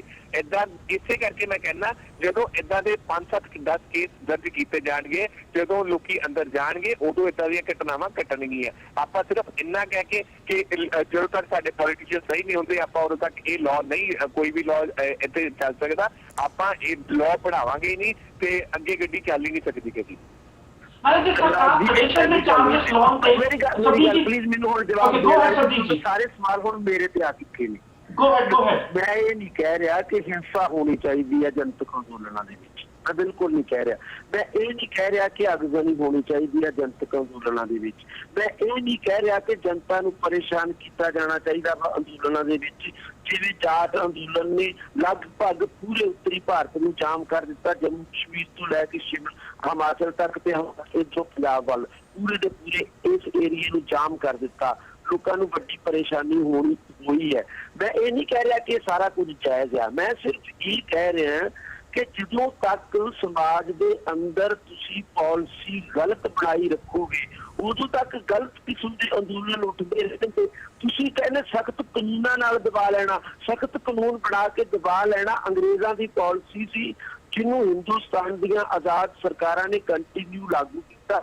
ਹੁਣ ਵੀ ਤੁਸੀਂ ਨਵੇਂ ਕਾਨੂੰਨਾਂ ਦੀ ਜ਼ਰੂਰਤ ਨਹੀਂ। ਭਾਰਤ ਦੇ ਆਲਰੇਡੀ ਇੰਨੇ ਕਾਨੂੰਨ ਹੈਗੇ ਨੇ ਜਿਹਨਾਂ ਨੂੰ ਅਪਲਾਈ ਕਰ ਲਿਆ ਜਾ ਤੇ ਇਹਨਾਂ ਅੰਦੋਲਨਾਂ ਦੇ ਖਿਲਾਫ ਉਹ ਕਾਨੂੰਨ ਅਪਲਾਈ ਕੀਤੇ ਜਾ ਸਕਦੇ ਨੇ। ਪਰ ਮੈਂ ਫਿਰ ਰਿਪੀਟ ਕਰਾਂਗਾ, ਸਵਾਲ ਸਿਰਫ ਕਾਨੂੰਨ ਸਖਤ ਕਰਨ ਦਾ ਨਹੀਂ ਆ, ਸਵਾਲ ਲੋਕਾਂ ਦੀਆਂ ਇਛਾਵਾਂ ਤੇ ਤਮੰਨਾਵਾਂ ਜਿਹੜੀਆਂ ਉਹਨਾਂ ਦੇ ਅੰਦਰ ਪੈਦਾ ਹੋਈਆਂ ਨੇ, ਉਹਨਾਂ ਦਾ ਹੱਲ ਕੱਢਣ ਦਾ ਵਾ। ਹੁਣ ਜੇ ਘੱਟ ਗਿਣਤੀਆਂ ਦੇ ਅੰਦਰ ਗਿਲਾ ਹੈ ਤੇ ਸਾਨੂੰ ਦਿੱਲੀ ਦੇ ਕਤਲੇਆਮ ਦੀ ਅੱਜ ਤੱਕ ਇਨਸਾਫ ਨਹੀਂ ਮਿਲਿਆ, ਤੇ ਜੇ ਮੰਨ ਲਓ ਕੱਲ ਨੂੰ ਉਹਦੇ ਖਿਲਾਫ ਕੋਈ ਇੱਥੇ ਪੰਜਾਬ ਦੇ ਵਿੱਚ ਹਿੰਸਾ ਹੋ ਜਾਂਦੀ ਹੈ, ਜਿਵੇਂ ਸਰਸੇ ਵਾਲੇ ਡੇਰੇ ਦੇ ਖਿਲਾਫ ਇੱਕ ਵੱਡਾ ਹਿੰਸਕ ਅੰਦੋਲਨ ਖੜਾ ਹੋ ਗਿਆ ਸੀ, ਅਸੀਂ ਉਦੋਂ ਫਿਰ ਕੀ ਕਰਾਂਗੇ? ਕੀ ਇੱਥੇ ਮੈਂ ਹਰਸ਼ਬਦੀਪ ਜੀ ਤੁਹਾਨੂੰ ਕਹਿਣਾ ਚਾਹੂੰਗਾ, ਜਿਹੜਾ ਅੰਦੋਲਨ ਖੜਾ ਹੋਇਆ ਸੀ ਉਹ ਹਿੰਸਕ ਅੰਦੋਲਨ ਨਹੀਂ ਖੜਾ ਹੋਇਆ ਸੀ, ਉਸ ਵੇਲੇ ਸਾਹਮਣਿਓਂ ਹਿੰਸਾ ਕੀਤੀ ਗਈ ਸੀ। ਨੰਗੀਆਂ ਤਲਵਾਰਾਂ ਉਦੋਂ ਲਹਿਰਾਈਆਂ ਗਈਆਂ ਸੀ ਜਦੋਂ ਪਹਿਲੀ ਵਾਰ ਕੇਸ ਰੌਲਾ ਪਿਆ ਸੀ ਗੁਰੂ ਗੋਬਿੰਦ ਸਿੰਘ ਦਾ ਰੂਪ ਧਾਰਨ ਤੇ ਉਹਨਾਂ ਦਾ ਸਵਾਂਗ ਰਚਣ ਦੇ ਖਿਲਾਫ ਨੰਗੀਆਂ ਤਲਵਾਰਾਂ ਦੇ ਜਲੂਸ ਨਿਕਲੇ ਸੀ। ਉਦੋਂ ਹਿੰਸਾ ਹੋਈ ਸੀ ਪੰਜਾਬ ਦੇ ਵਿੱਚ। ਹਿੰਸਾ ਕੀਤੀ ਨਹੀਂ ਗਈ ਸੀ। ਹਿੰਸਾ ਹੋਣ ਦਾ, ਹਿੰਸਾ ਇਹਨੂੰ ਕਹਿੰਦੇ ਆ ਜਿਹੜੀ ਹਿੰਸਾ ਹੋਈ ਆ ਨਾ, ਇਹਨੂੰ ਕਹਿੰਦੇ ਆ ਹਿੰਸਾ ਜੋ ਆ ਹੋ ਰਿਹਾ ਸੀਗਾ, ਇਹਨੂੰ ਲੋਕ ਐਜੀਟੇਸ਼ਨ ਕਹਿੰਦੇ ਆ। ਪੰਜਾਬ ਦੇ ਵਿੱਚ ਕੋਈ ਮਾੜਾ ਜਿਹਾ ਉੱਠ ਕੇ ਤੁਰ ਪਾ, ਉਹਨੂੰ ਹਿੰਸਾ ਕਹਿੰਦੇ ਆ। ਫਿਰ ਅਸੀਂ ਕਹਾਂਗੇ ਕਿ ਫਲਾਣੇ ਭਾਈਚਾਰੇ ਦੇ ਖਿਲਾਫ ਦੇਸ਼ ਨੇ ਕੇਸ ਦਰਜ ਕਰ ਲਏ। ਮੈਂ ਇਸੇ ਕਰਕੇ ਕਹਿੰਦਾ ਲੋਕਾਂ ਦੀਆਂ ਭਾਵਨਾਵਾਂ ਦਾ ਖਿਆਲ ਰੱਖੀ ਜਾਣ ਦੀ ਜ਼ਰੂਰਤ ਹੈ। ਜਿਹੜਾ ਭਾਵਨਾਵਾਂ ਨੂੰ ਭੜਕਾਉਂਦਾ ਉਹਦੇ ਖਿਲਾਫ ਕੇਸ ਦਰਜ ਹੋਣਾ ਚਾਹੀਦਾ। ਹੁਣ ਵੀ ਤੁਸੀਂ ਜਾਤਾਂ ਨਾਲ ਤਾਂ ਸਰਕਾਰ ਗੱਲ ਕਰਨ ਜਾ ਰਹੀ ਆ, ਇਸ ਗੱਲ ਦੇ ਬਾਵਜੂਦ ਗੱਲ ਕਰਨ ਜਾ ਰਹੀ ਹੈ, ਉਹਨਾਂ ਨੂੰ ਭਰੋਸਾ ਦੇ ਰਹੀ ਹੈ ਕਿ ਅਸੀਂ ਤੁਹਾਡਾ ਮਸਲਾ ਹੱਲ ਕਰ ਦਿਆਂਗੇ। ਕੀ ਸਰਕਾਰ ਕੋਲ ਅੰਕੜੇ ਨਹੀਂ ਕਿ ਹਰਿਆਣੇ ਦੇ ਜਾਟ ਨੂੰ ਰਿਜ਼ਰਵੇਸ਼ਨ ਦਿੱਤੇ ਜਾਣ ਦੀ ਜ਼ਰੂਰਤ ਹੈ ਕਿ ਨਹੀਂ? ਜੇ ਅੰਕੜੇ ਕਹਿੰਦੇ ਨੇ ਕਿ ਹਰਿਆਣੇ ਦੇ ਜਾਟ ਪਛੜੇ ਹੋਏ ਨੇ ਸੋਸ਼ਲੀ, ਐਜੂਕੇਸ਼ਨ ਦੇ ਪੱਧਰ ਦੇ ਉੱਤੇ, ਆਰਥਿਕ ਪੱਧਰ ਦੇ ਉੱਤੇ, ਫਿਰ ਨਵੀਂ ਕਮੇਟੀ ਬਣਾਉਣ ਦੀ ਕੀ ਜ਼ਰੂਰਤ ਹੈ? ਫਿਰ ਪੁਰਾਣੇ ਅੰਕੜੇ ਚੱਕ ਕੇ ਉਹਨਾਂ ਨੂੰ ਰਿਜ਼ਰਵੇਸ਼ਨ ਦੇ ਦੇਣ। ਤੇ ਜੇ ਉਹ ਅੰਕੜੇ ਆਗਿਆ ਨਹੀਂ ਦਿੰਦੇ ਤੇ ਸਰਕਾਰ ਗੱਲਬਾਤ ਕਰਕੇ ਉਹਨਾਂ ਨੂੰ ਰਿਜ਼ਰਵੇਸ਼ਨ ਕਿਵੇਂ ਦੇ ਦੇਵੇ? ओके, मैं एक कॉलर जुड़ चुके हैं साढ़े नाल। लास्ट 4 नंबर है जी, आई थिंक लास्ट 2 नंबर है 06। सत श्री अकाल जी। ਸਤਿ ਸ਼੍ਰੀ ਅਕਾਲ ਜੀ। ਹਾਂਜੀ ਹਰਦੀਪ ਜੀ, ਗੱਲ ਇਸ ਤਰ੍ਹਾਂ ਹੈ, ਮੈਂ ਸੁਣ ਰਿਹਾ ਸੀ ਤੁਹਾਡਾ ਡਿਬੇਟ। ਇਹਦੇ ਵਿੱਚ ਹਰ ਇੱਕ ਪੱਖ ਦੇ ਵਿੱਚ ਕੁਛ ਜਾਇਜ਼ ਹੈ, ਕੁਛ ਨਜਾਇਜ਼ ਨਜ਼ਰ ਆਉਂਦਾ। ਮੈਂ ਉੱਥੋਂ ਸਟਾਰਟ ਕਰਨਾ ਸ਼ੁਰੂ ਕਰਾਂਗਾ ਕਿ ਜੱਟਾਂ ਨੂੰ ਰਿਜ਼ਰਵੇਸ਼ਨ ਹੋਣੀ ਚਾਹੀਦੀ ਹੈ ਕਿ ਨਹੀਂ ਹੋਣੀ ਚਾਹੀਦੀ। ਜੱਟ ਕਮਿਊਨਿਟੀ ਦੇ ਵਿੱਚ ਵੀ ਕਾਫੀ ਕੁਛ ਲੋਕ ਇਹੋ ਜਿਹੇ ਨੇ ਜਿਹੜੇ 2 ਏਕੜਾਂ ਦਾ ਮਾਲਕ ਹੈ, ਉਹਦੇ ਕੋਲੋਂ ਦੂਜਾ ਉਹਦੇ ਨਾਲੋਂ ਜੋ ਗਰੀਬ ਪਰਿਵਾਰ ਦਾ ਬੱਚਾ ਪੜ੍ਹ ਜਾਂਦਾ ਹੈ ਉਹ ਇਸ ਕਰਕੇ ਅੱਗੇ ਲੱਗ ਜਾਂਦਾ ਹੈ ਕਿ ਉਹ ਰਿਜ਼ਰਵੇਸ਼ਨ ਆ ਜਾਂਦਾ ਹੈ ਕਿ 2-4 ਏਕੜਾਂ ਵਾਲਾ ਜਿਹੜਾ ਜ਼ਿਮੀਂਦਾਰ ਖਵਾ ਲਓ ਜਾਂ ਜੱਟ ਖਵਾ ਲਓ, ਉਹਦੀ ਹਾਲਤ ਵੀ ਬਹੁਤੀ ਚੰਗੀ ਨਹੀਂ। ਪਰ ਅਸਲ ਮੁੱਦਾ ਜਿਹੜਾ ਹੈਗਾ ਉਹ ਇਹ ਹੈ ਕਿ ਰਿਜ਼ਰਵੇਸ਼ਨ ਜਾਤ ਧਰਮ ਦੇ ਆਧਾਰ ਤੇ ਹੋਣਾ ਜਾਂ ਉਹਦੀ ਆਰਥਿਕ ਸਥਿਤੀ ਤੇ ਹੋਣਾ, ਇਹ ਚੀਜ਼ ਦੀ ਜੇ ਜਦ ਤੱਕ ਸਮੀਖਿਆ ਨਹੀਂ ਕੀਤੀ ਜਾਂਦੀ ਇਹ ਚੀਜ਼ਾਂ ਹੁੰਦੀਆਂ ਰਹਿਣਗੀਆਂ। ਕਿਉਂਕਿ ਇਹ ਕਿਸੇ ਵੀ ਇਹੋ ਜਿਹੇ ਕਿਸੇ ਪਵਿੱਤਰ ਮਨਸ਼ੇ ਦੇ ਨਾਲ ਕਿ ਗਰੀਬ ਜੱਟਾਂ ਦੀ ਭਲਾਈ ਕਰਨੀ ਹੈ, ਗਰੀਬ ਜਾਟਾਂ ਦੀ ਭਲਾਈ ਕਰਨੀ ਆ, ਉਹਦੇ ਨਾਲ ਇਹ ਐਜੀਟੇਸ਼ਨਾਂ ਨਹੀਂ ਖੜੀਆਂ ਹੁੰਦੀਆਂ। ਇਹਨਾਂ ਐਜੀਟੇਸ਼ਨਾਂ ਦਾ ਸਿਰਫ ਮਕਸਦ ਵੋਟ ਬੈਂਕ ਕ੍ਰੀਏਟ ਕਰਨਾ ਹੁੰਦਾ ਹੈ। ਜਦੋਂ ਤੁਹਾਡੀ ਡਿਸਕਸ਼ਨ 'ਚ ਹੁਣੀ ਕਿਸੇ ਨੇ ਦੱਸਿਆ ਸੀ ਕਿ ਜਾਟਾਂ ਨੂੰ UPA ਗੌਰਮੈਂਟ ਨੇ, ਭੁਪਿੰਦਰ ਸਿੰਘ ਹੁੱਡਾ ਦੀ ਗੌਰਮੈਂਟ ਨੇ ਉਹਨਾਂ ਨੂੰ ਰਿਜ਼ਰਵੇਸ਼ਨ ਦੇ ਦਿੱਤੀ ਸੀ ਤੇ ਉਸ ਤੋਂ ਬਾਅਦ ਜਿਹੜੇ ਸੁਪਰੀਮ ਕੋਰਟ ਹੈ ਉਹਨਾਂ ਉਹਦੇ ਕਿਉਂਕਿ ਉਹਨਾਂ ਦੀ 50% ਕੈਪ ਤੋਂ ਉੱਤੇ ਚਲੀ ਗਈ ਸੀ ਜੋ ਉਹਨਾਂ ਨੇ ਫਿਕਸ ਕੀਤੀ ਹੋਈ ਹੈ, ਉਹਨਾਂ ਨੇ ਉਹਨਾਂ ਨੂੰ ਰਿਵੋਕ ਕਰਤਾ। ਹੁਣ ਦੱਸੋ ਉਹੀ ਪਾਰਟੀਆਂ ਜਿਨ੍ਹਾਂ ਦੀ ਕੀਤੀ ਹੋਈ ਰਿਜ਼ਰਵੇਸ਼ਨ ਨੂੰ ਸੁਪਰੀਮ ਕੋਰਟ ਨੇ ਰਿਵੋਕ ਕੀਤਾ, ਜਿਹਨੂੰ ਕਿ ਸਾਰਾ ਹਰ ਹਿੰਦੁਸਤਾਨੀ ਕਹਿੰਦਾ ਕਿ ਉਹ ਫਾਈਨਲ ਅਥਾਰਟੀ ਹੈ, ਉਹ ਫੇਰ ਐਜੀਟੇਸ਼ਨ ਕਰਵਾ ਰਹੀਆਂ ਨੇ। ਕਿਉਂ? ਉਦੋਂ ਉਹਨਾਂ ਨੇ ਇਹ ਜਾਣਦੇ ਹੋਏ ਕਿ 50% ਤੋਂ ਉੱਪਰ ਰਿਜ਼ਰਵੇਸ਼ਨ ਨੂੰ ਤੁਸੀਂ ਮੇਨਟੇਨ ਨਹੀਂ ਕਰ ਸਕਦੇ ਤਾਂ ਵੀ ਰਿਜ਼ਰਵੇਸ਼ਨ ਦੇਤੀ ਕਿ ਜੇ ਹਟੇਗੀ ਸੁਪਰੀਮ ਕੋਰਟ ਦੇ ਨਾਲ ਲੱਗੇਗੀ, ਜੇ ਨਹੀਂ ਹਟਦੀ ਤਾਂ ਕ੍ਰੈਡਿਟ ਸਾਨੂੰ ਆਏਗਾ। ਹੁਣ ਵੀ ਉਹਨਾਂ ਨੂੰ ਪਤਾ ਹੈ ਪਰ ਐਜੀਟੇਸ਼ਨ ਕਰ ਰਹੇ ਨੇ ਕਿਉਂਕਿ ਉਹਨਾਂ ਕੋਲ ਕੋਈ ਮੁੱਦਾ ਹੈ ਨਹੀਂ, ਹੋਰ ਉਹਨਾਂ ਨੇ ਮੁੱਦਾ ਕ੍ਰੀਏਟ ਕਰਨਾ ਹੈ। ਇੱਥੇ ਸਥਿਤੀ ਉਹ ਤੇ ਹੋ ਗਈ ਆ ਕਿ ਨੀਅਤ ਜਿਹੜੀ ਹੈਗੀ, ਸੋਚ ਜਿਹੜੀ ਹੈਗੀ ਲੋਕਾਂ ਨੂੰ ਪਾੜ ਕੇ ਵੋਟ ਬੈਂਕ ਕ੍ਰੀਏਟ ਕਰਨ ਤੋਂ ਅੱਗੇ ਕਿਸੇ ਵੀ ਪਾਰਟੀ ਦੀ ਨਹੀਂ ਹੈਗੀ ਆ। ਰਹੀ ਹਿੰਸਾ ਦੀ ਗੱਲ, ਹਿੰਸਾ ਇਸ ਕਰਕੇ ਹੈ ਕਿ ਜਦੋਂ ਹਿੰਸਾ ਹੁੰਦੀ ਹੈ ਤਾਂ ਇੱਕ ਭਾਈਚਾਰੇ ਦੇ ਅੰਦਰ ਰੋਸ ਵੱਧਦਾ ਤਾਂ ਉਹ ਦੂਜੀ ਪਾਰਟੀ ਤੋਂ ਟੁੱਟਦਾ। ਹਿੰਸਾ ਹੁੰਦੀ ਨਹੀਂ, ਹਿੰਸਾ ਨੂੰ ਕਰਵਾਉਣ ਤੱਕ ਉਸ ਐਜੀਟੇਸ਼ਨ ਨੂੰ ਲਗਾਇਆ ਜਾਂਦਾ, ਹਿੰਸਾ ਕਰਾਉਣ ਵਾਲਿਆਂ ਵੱਲੋਂ ਵੀ ਤੇ ਸਰਕਾਰ ਵੱਲੋਂ ਵੀ। ਕਿਉਂ? ਸਰਕਾਰ ਲਈ ਅੱਖਾਂ ਨਹੀਂ ਖੁੱਲਣੀਆਂ। ਪਹਿਲਾਂ ਇਹੋ ਗੱਲ ਉਹ ਪਹਿਲੇ ਦਿਨ ਕਹਿ ਸਕਦਾ ਸੀ ਮਨੋਹਰ ਲਾਲ ਖੱਟਰ ਕਿ ਆਓ ਫਿਰ ਬੈਠ ਕੇ ਗੱਲ ਕਰਦੇ ਹਾਂ, ਕਾਨੂੰਨ ਇਜਾਜ਼ਤ ਦੇਗਾ ਤੇ ਮੈਨੂੰ ਕੋਈ ਇਤਰਾਜ਼ ਨਹੀਂ, ਜਾਂ ਮੈਨੂੰ ਕੋਈ ਕਾਨੂੰਨ ਦੱਸ ਦਿਓ ਜਿਹਦੇ ਅਧੀਨ ਮੈਂ ਤੁਹਾਨੂੰ ਰਿਜ਼ਰਵੇਸ਼ਨ ਦੇ ਸਕਦਾ। ਨਹੀਂ ਤਾਂ ਹਾਈ ਕੋਰਟ ਨੇ, ਸੁਪਰੀਮ ਕੋਰਟ ਨੇ ਰਿਵੋਕ ਕੀਤਾ, ਅਪੀਲ ਪਾਓ ਉੱਥੇ, ਜੇ ਉੱਥੋਂ ਮਨਜ਼ੂਰ ਹੋ ਜਾਏਗੀ ਮੇਰੇ ਵੱਲੋਂ ਅਰਦਾਸ ਨਹੀਂ ਕਿ ਅੱਜ ਤੱਕ ਤਾਂ ਜਾਣ ਦੀ ਲੋੜ ਹੀ ਨਹੀਂ ਸੀ, ਕਿਉਂਕਿ ਉਹਨਾਂ ਨੇ ਆਪਣਾ ਵੋਟ ਬੈਂਕ ਨੂੰ ਕ੍ਰੀਏਟ ਕਰਨਾ, ਉਹਨੇ ਆਪਣਾ ਵੋਟ ਕਰਨਾ। ਅਸਲ ਜਿਹੜਾ ਇਹਦਾ ਇਲਾਜ ਹੈ ਉਹ ਜਿਵੇਂ ਕੁਲਵੀਰ ਜੀ ਨੇ ਦੱਸਿਆ, ਉਹ ਸਭ ਤੋਂ ਬੈਸਟ ਮੈਨੂੰ ਆਈਡੀਆ ਲੱਗਦਾ ਕਿ ਜਦੋਂ ਦੇਖੋ ਇੱਕ ਹੋਰ ਚੀਜ਼, ਇਸੇ ਯੂਪੀਏ ਗਵਰਨਮੈਂਟ ਨੇ ਜਿਹੜੀਆਂ ਪਾਰਟੀਆਂ ਹੁਣ ਐਜੂਕੇਸ਼ਨ ਕਰਨ ਦੇ ਵਿੱਚ ਮੂਹਰੇ ਨੇ, ਇਹਨਾਂ ਦੀ ਯੂਪੀਏ ਗਵਰਨਮੈਂਟ ਨੇ ਉਹਨਾਂ ਨੇ ਰਾਈਟ ਟੂ ਐਜੂਕੇਸ਼ਨ ਦਿੱਤਾ। ਉਸ ਰਾਈਟ ਟੂ ਐਜੂਕੇਸ਼ਨ ਜੇ ਦਿੱਤਾ, ਜੇ ਸਰਕਾਰ ਹਰ ਇੱਕ ਨੂੰ ਰਾਈਟ ਟੂ ਐਜੂਕੇਸ਼ਨ ਦੇ ਅਧੀਨ ਚੰਗੀ ਸਿੱਖਿਆ ਦਿੰਦੀ ਆ, ਜਿਸਦਾ ਕਿ ਉਹਨਾਂ ਨੇ ਬੜਾ ਢੰਡੋਰਾ ਵੀ ਪਿੱਟਿਆ ਔਰ ਅੱਜ ਵੀ ਪਿੱਟਦੇ ਨੇ, ਫਿਰ ਕਿਸ ਗੱਲ ਦੀ ਰਿਜ਼ਰਵੇਸ਼ਨ ਦੀ ਲੋੜ? ਐਜੂਕੇਸ਼ਨ ਸਾਰੇ ਨੂੰ ਦਿਓ। ਜੇ ਉਹਦੀ ਸਥਿਤੀ ਆਰਥਿਕ ਨਹੀਂ ਚੰਗੀ ਹੈਗੀ ਤਾਂ ਉਹਦੀ ਐਜੂਕੇਸ਼ਨ ਸਬਸਿਡਾਈਜ਼ ਕੀਤਾ ਜਾਵੇ, ਉਹਦਾ ਜਿਹੜਾ ਟੈਲੈਂਟ ਹੈ ਉਹਨੂੰ ਪ੍ਰਫੁੱਲਿਤ ਕਰਨ ਦੀ ਉਹਦੀ ਮਦਦ ਕੀਤੀ ਜਾਵੇ, ਤਾਂ ਕੋਈ ਲੋੜ ਨਹੀਂ ਰਹੇਗੀ ਹੈਗੀ। ਪਰ ਉਹ ਚੀਜ਼ ਕਰਨ ਦੇ ਵਿੱਚ ਇਹਨਾਂ ਲੋਕਾਂ ਦਾ ਜਿਹੜੇ ਹੈਗੇ ਉਹਨਾਂ ਨੂੰ ਕੋਈ ਪੋਲੀਟੀਕਲ ਫਾਇਦਾ ਨਹੀਂ ਹੁੰਦਾ। ਇਸ ਕਰਕੇ ਉਸ ਗੱਲ ਤੇ ਉੱਤੇ ਉਹ ਐਜੂਕੇਸ਼ਨ ਦਾ ਪਾਸ ਕਰਤਾ ਕਾਨੂੰਨ, ਲਾਗੂ ਕਰਨ ਵਾਲੇ ਕੋਈ ਉਹਦੇ ਬਾਰੇ ਸਿੰਸੀਅਰ ਨਹੀਂ, ਕਿਉਂਕਿ ਉਹਦੇ ਵਿੱਚ ਪੋਲੀਟਿਕਸ ਨਹੀਂ ਕੀਤੀ ਜਾ ਸਕਦੀ। ਬਟ ਗੱਲ ਜਿਹੜੀ ਮੁੜਦੀ ਉੱਥੇ ਹੀ ਹੈ ਕਿ ਜਦ ਤੱਕ ਇਹ ਵੋਟ ਬੈਂਕ ਪੋਲੀਟਿਕਸ, ਲੋਕਾਂ ਦੀਆਂ ਭਾਵਨਾਵਾਂ ਨੂੰ ਭੜਕਾਉਣ ਦੇ ਆਧਾਰਿਤ ਵੋਟ ਪੋਲੀਟਿਕਸ, ਇਹਨੂੰ ਨੱਥ ਨਹੀਂ ਪੈਂਦੀ, ਲੋਕ ਇੰਨੇ ਜਾਗਰੂਕ ਨਹੀਂ ਹੋ ਜਾਂਦੇ, ਇਹ ਪੋਲੀਟੀਸ਼ੀਅਨਾਂ ਤੋਂ ਮੈਨੂੰ ਕੋਈ ਆਸ ਨਹੀਂ ਹੈਗੀ ਦਿਨੋਂ ਦਿਨ ਜੋ ਘਟਨਾਵਾਂ ਹੋ ਰਹੀਆਂ ਨੇ ਕਿ ਇਹ ਸਿੰਸੀਅਰਟੀ ਨਾਲ ਮਸਲੇ ਹੱਲ ਕਰਨਗੇ। ਜੀ, ਜੇ ਅਸੀਂ ਹਰਿਆਣੇ ਦੀ ਗੱਲ ਕਰੀਏ 90 ਸੀਟਾਂ ਨੇ, ਜਿਹਦੇ ਵਿੱਚ 35 ਤੋਂ 40 ਸੀਟਾਂ 'ਚ ਜਾਟ ਸਮੁਦਾਇ ਦਾ ਕਾਫੀ ਜ਼ਿਆਦਾ ਬੋਲਬਾਲਾ ਰਹਿੰਦਾ ਹੈ। ਆਪਾਂ ਕਹਿ ਸਕਦੇ ਹਾਂ ਕਿ ਵੋਟ ਬੈਂਕ ਦੇ ਹਿਸਾਬ ਨਾਲ ਜਾਟ ਸਮੁਦਾਇ 35 ਤੋਂ 40 ਸੀਟਾਂ ਹਰਿਆਣੇ 'ਚ ਕੰਟਰੋਲ ਕਰਦਾ ਵਾ। ਜੋ ਰਿਜ਼ਰਵੇਸ਼ਨ ਦੀ ਗੱਲ ਹੁੰਦੀ ਹੈ, ਸਭ ਤੋਂ ਵੱਡਾ ਰਿਜ਼ਰਵੇਸ਼ਨ ਦਾ ਜੋ ਨੁਕਸਾਨ ਹੁੰਦਾ ਵਾ, ਕਈ ਵਾਰ ਇਹ ਹੁੰਦਾ ਹੈ ਕਿ ਰਿਜ਼ਰਵੇਸ਼ਨ ਦੇ ਕਾਰਨ ਜੋ ਕੇਪੇਬਲ ਕੈਂਡੀਡੇਟ ਹੁੰਦਾ ਵਾ, ਜੋ ਇੱਕ ਡਿਜ਼ਰਵਿੰਗ ਕੈਂਡੀਡੇਟ ਹੁੰਦਾ ਵਾ, ਉਹਨੂੰ ਸੀਟ ਨਹੀਂ ਮਿਲਦੀ ਜਾਂ ਉਹ ਜੌਬ ਨਹੀਂ ਮਿਲਦੀ, ਤੇ ਦੂਜਾ ਕੈਂਡੀਡੇਟ ਜੋ ਕੇਪੇਬਲ ਨਹੀਂ ਆ ਜਾਂ ਡਿਜ਼ਰਵਿੰਗ ਨਹੀਂ ਆ, ਉਹਨੂੰ ਉਹ ਜੌਬ ਜਾਂ ਸੀਟ ਮਿਲ ਜਾਂਦੀ ਆ। ਟੈਕਨੀਕਲੀ ਦੇਖਿਆ ਜਾਵੇ ਤਾਂ ਰਿਜ਼ਰਵੇਸ਼ਨ ਇੱਕ ਗਲਤ ਤਰੀਕਾ ਹੈ ਸੁਸਾਇਟੀ 'ਚ ਜਾਂ ਫਿਰ ਕਮਿਊਨਿਟੀ ਵਿੱਚ ਰਿਜ਼ਰਵੇਸ਼ਨ ਵਰਕ ਦਾ ਤਰੀਕਾ ਯੂਜ਼ ਕਰਨਾ ਗਲਤ ਹੈ, ਕਿਉਂਕਿ ਕਿਤੇ ਨਾ ਕਿਤੇ ਜੋ ਡਿਜ਼ਰਵਿੰਗ ਕੈਂਡੀਡੇਟ ਆ ਉਹ ਇਹ ਪਿੱਛੇ ਜਾਂਦੇ ਨੇ ਤੇ ਨॉन ਡਿਜ਼ਰਵਿੰਗ ਕੈਂਡੀਡੇਟ ਅੱਗੇ ਆਉਂਦੇ ਨੇ। ਕੁਲਵੀਰ ਜੀ, ਤੁਹਾਡੇ ਤੋਂ ਜਾਣਨਾ ਚਾਹੂੰਗਾ ਕਿ ਜਦੋਂ ਸਾਡੀਆਂ ਸਰਕਾਰਾਂ ਨੂੰ ਪਤਾ ਹੈ ਕਿ ਇਹ ਗਲਤ ਤਰੀਕਾ, ਇਹਦੇ ਨਾਲ ਜੋ ਕੈਂਡੀਡੇਟ ਡਿਜ਼ਰਵ ਕਰਦੇ ਨੇ ਉਹਨਾਂ ਨੂੰ ਇਹ ਸੀਟ ਜਾਂ ਜੌਬ ਨਹੀਂ ਮਿਲੂਗੀ, ਫਿਰ ਵੀ ਸਰਕਾਰਾਂ ਇਹਦਾ ਸਮਰਥਨ ਕਿਉਂ ਕਰਦੀਆਂ ਨੇ? ਸਿੰਪਲ ਆ ਜੀ ਹਰਪ੍ਰੀਤ ਜੀ, ਕਿਉਂਕਿ ਸਰਕਾਰਾਂ ਨੂੰ ਇਸ ਗੱਲ ਨਾਲ ਕੋਈ ਮਤਲਬ ਨਹੀਂ ਹੈਗਾ ਕਿ ਉਹਨਾਂ ਦਾ ਟੈਲੈਂਟ ਜਿਹੜਾ ਹੈਗਾ, ਟੈਲੈਂਟਡ ਬੰਦੇ ਪਿੱਛੇ ਰਹਿ ਰਹੇ ਨੇ ਕਿ ਅੱਗੇ ਜਾ ਰਹੇ ਨੇ, ਕੌਣ ਤਰੱਕੀ ਕਰ ਰਿਹਾ, ਕਿਹਨੂੰ ਰੋਟੀ ਮਿਲ ਰਹੀ, ਕਿਹਨੂੰ ਨਹੀਂ ਮਿਲ ਰਹੀ, ਕੌਣ ਭੁੱਖਾ ਮਰ ਰਿਹਾ। ਸਰਕਾਰ ਦਾ ਅਸਲ ਵਿੱਚ ਤੇ ਇਹਦੇ ਨਾਲ ਕੁਝ ਵੀ ਜੁੜਿਆ ਨਹੀਂ ਹੈਗਾ। ਸਰਕਾਰ ਦਾ ਜੇ ਜੁੜਿਆ ਹੈਗਾ ਤਾਂ ਸਿਰਫ ਇਹੀ ਆ ਕਿ ਅਸੀਂ 5 ਸਾਲ ਦੁਬਾਰਾ ਪਾਵਰ 'ਚ ਕਿੱਦਾਂ ਆਉਣਾ, ਜਾਂ ਜਿਹੜੀ ਜੇ ਕੋਈ ਸਰਕਾਰ ਬਣੀ ਹੋਈ ਆ ਤਾਂ ਇਹਨੂੰ ਥੱਲੇ ਕਿੱਦਾਂ ਲਾਉਣਾ, ਅਸੀਂ ਉੱਤੇ ਕਿੱਦਾਂ ਆਉਣਾ, ਤੇ 5 ਸਾਲ ਜਿਹੜਾ ਰਾਜ ਕਰਨਾ ਉਹਦੇ ਵਿੱਚ ਪੈਸਾ ਅਸੀਂ ਜਿਹੜਾ ਹੈਗਾ ਉਹ ਨਿੱਜੀ ਤੌਰ ਤੇ ਕਿੱਦਾਂ ਇਕੱਠਾ ਕਰਨਾ ਤਾਂ ਕਿ ਅਗਲੀ ਇਲੈਕਸ਼ਨ ਫੇਰ ਲੜ ਸਕੇ।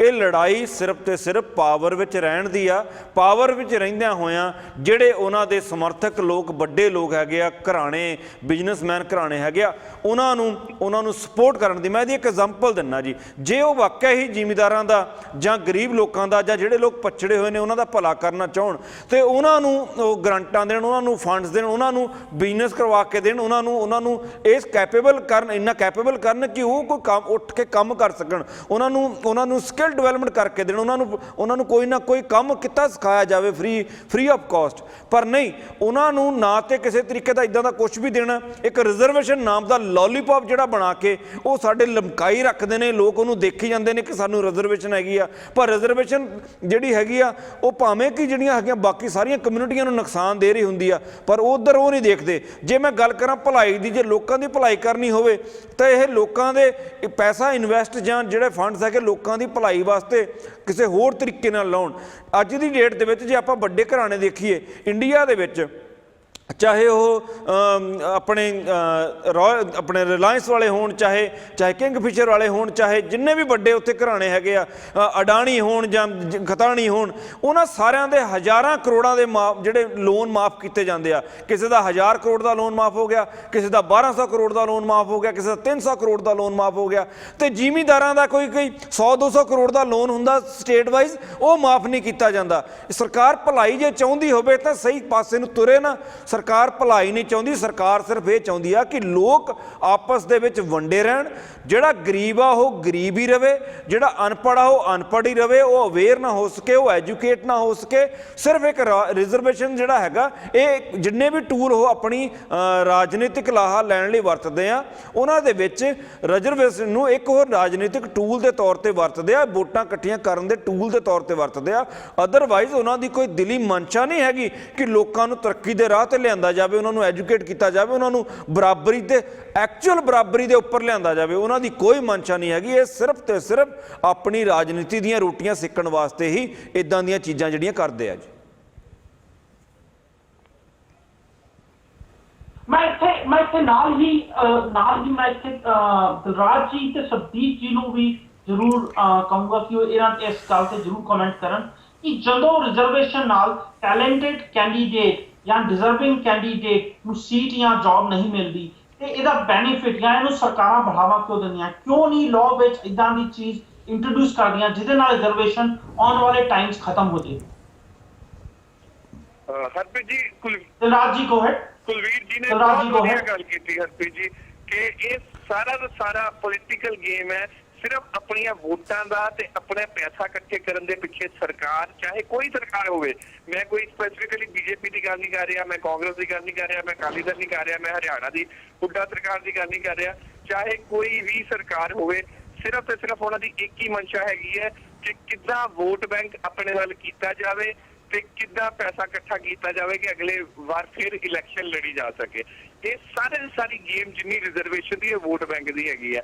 ਮੈਂ ਸਟਾਰਟਿੰਗ ਵਿੱਚ ਗੱਲ ਕਰ ਰਿਹਾ ਸੀਗਾ, ਅੱਜ ਐਸਸੀ ਰਿਜ਼ਰਵੇਸ਼ਨ ਹੈਗੀ ਹੈ, ਠੀਕ ਹੈ, ਐਸਸੀ ਨੂੰ ਰਿਜ਼ਰਵੇਸ਼ਨ ਦਿੱਤੀ ਹੈ। ਇੱਕ ਬੰਦਾ ਆਈਐਸ ਬਣ ਜਾਂਦਾ ਐਸਸੀ ਕੈਟਾਗਰੀ ਚੋਂ ਜਿਹਦੇ 40% ਨੰਬਰ ਹੁੰਦੇ ਆ, ਤੇ ਇੱਕ ਬੰਦਾ ਜਨਰਲ ਕੈਟਾਗਰੀ ਚੋਂ ਜਿਹਦੇ 80% ਨੰਬਰ ਹੁੰਦੇ ਆ, ਉਹ ਵਿਚਾਰਾ ਨੌਕਰੀ ਉਹ ਬਗੈਰ ਨੌਕਰੀ ਰਹਿ ਜਾਂਦਾ। ਉਹ ਜਿਹੜਾ ਆਈਐਸ ਬੰਦਾ ਉਹਦਾ ਅੱਗੋਂ ਬੱਚੇ ਨੂੰ ਵੀ ਰਿਜ਼ਰਵੇਸ਼ਨ ਮਿਲਦੀ ਹੈ, ਉਹ ਆਈਪੀਐਸ ਬਣ ਜਾਂਦਾ।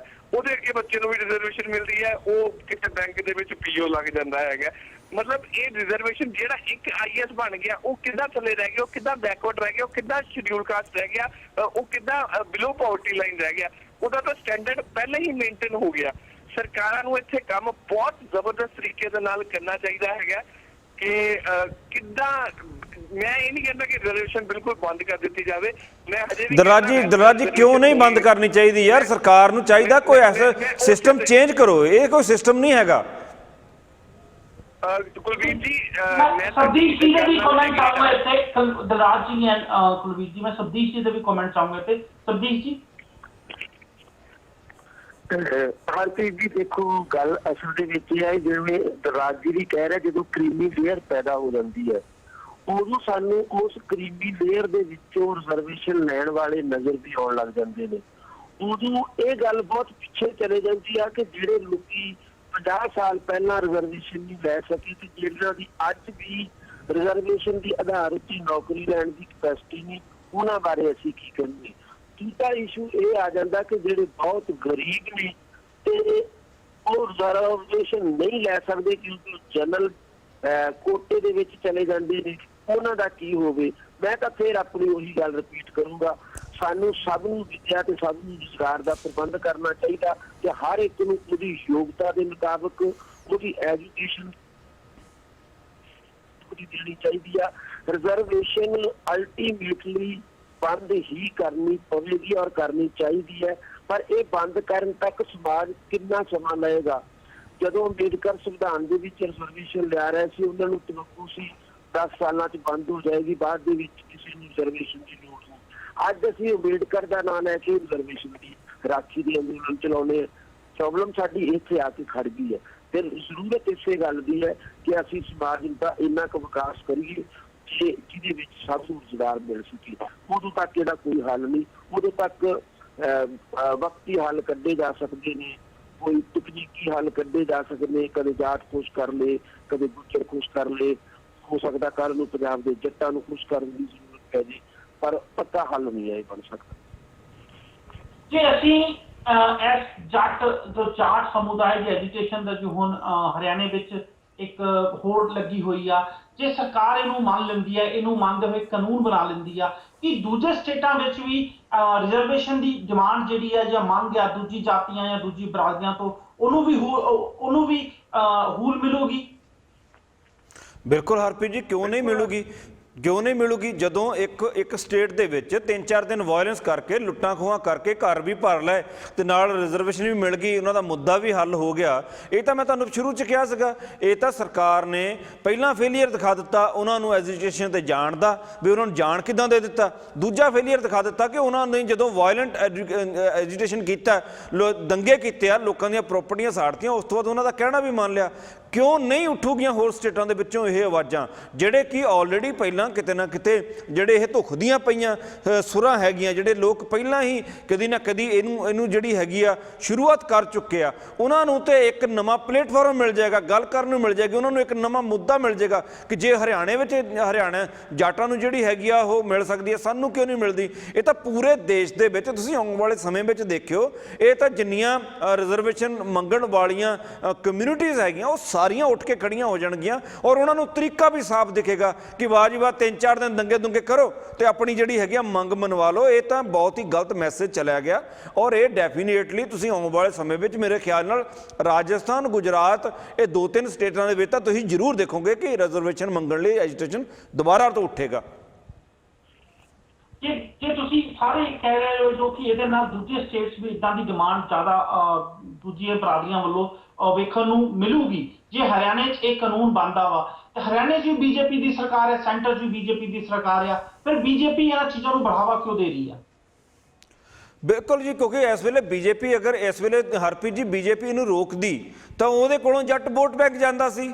ਜੇ ਬੀਜੇਪੀ ਨੂੰ ਪਤਾ ਕਿ ਇਸ ਵੇਲੇ ਜੇ ਮੈਂ ਰੋਕਦੇ ਹਾਂ ਤੇ ਮੇਰਾ ਜੱਟ ਵੋਟ ਬੈਂਕ ਹੈਗਾ ਉਹ ਪਹਿਲਾਂ ਬਿਲਕੁਲ 100% ਮੇਰੇ ਕੋਲੋਂ ਜਾ ਰਿਹਾ, ਜਦਕਿ ਸਿਆਸਤ ਸਾਹਮਣੇ ਤੋਂ ਹੋਈ ਸੀ ਇਹ ਕਿ ਬੀਜੇਪੀ ਨੂੰ ਇਸ ਦੁਰਾਹੇ ਤੇ ਲੈ ਕੇ ਖੜਾ ਕੀਤਾ ਜਾਵੇ, ਜਾਂ ਤੇ ਉਹ ਕਨਫਰਮ ਕਰੇ ਕਿ ਉਹ ਜਿਹੜੀ ਜਾਟ ਕਮਿਊਨਿਟੀ ਹੈਗੀ ਉਹਦੇ ਨਾਲ ਆ, ਜਾਂ ਉਹ ਕਹੇ ਕਿ ਮੈਂ ਜਾਟ ਕਮਿਊਨਿਟੀ ਦੇ ਨਾਲ ਨਹੀਂ ਹੈਗੀ। ਬੀਜੇਪੀ ਨੂੰ ਇੱਕ ਥਾਂ ਤੇ ਫਸਾਉਣ ਦੀ ਕੋਸ਼ਿਸ਼ ਕੀਤੀ ਗਈ ਸੀ, ਪਰ ਬੀਜੇਪੀ ਨੇ ਕੀ ਕੀਤਾ ਕਿ ਉਹਨਾਂ ਨੂੰ ਯੈਸ ਕਹਿ ਕੇ ਉਹਨਾਂ ਨੂੰ ਆਪਣੇ ਨਾਲ ਰਲਾਉਣ ਦੀ ਕੋਸ਼ਿਸ਼ ਕੀਤੀ ਆ। ਇਹ ਗੱਲ ਜ਼ਰੂਰ ਆ ਕਿ ਜਿਹੜੀਆਂ ਬੀਜੇਪੀ ਦੀਆਂ ਹੋਰ ਸਟੇਟਾਂ ਵਿੱਚ ਸਰਕਾਰਾਂ ਹੈਗੀਆਂ ਉੱਥੇ ਵੀ ਇਹਦਾ ਪ੍ਰੈਸ਼ਰ ਜਾਏਗਾ, ਕਿਉਂਕਿ ਬੀਜੇਪੀ ਜਿਹੜੀ ਹੈਗੀ ਆ ਉਹਨੇ ਆਪਣਾ ਵੋਟ ਬੈਂਕ ਦੇਖ ਕੇ ਵੋਟਾਂ ਦਾ ਲਾਹਾ ਲੈਣ ਲਈ ਇਹਨਾਂ ਨੂੰ ਯੈਸ ਤੇ ਕਰ ਦਿੱਤੀ ਆ, ਪਰ ਬੀਜੇਪੀ ਨੂੰ ਇਹਦਾ ਨਤੀਜਾ ਹੋਰ ਸਟੇਟਾਂ ਦੇ ਵਿੱਚ ਵੀ ਭੁਗਤਣਾ ਪਏਗਾ। ਹੁਣ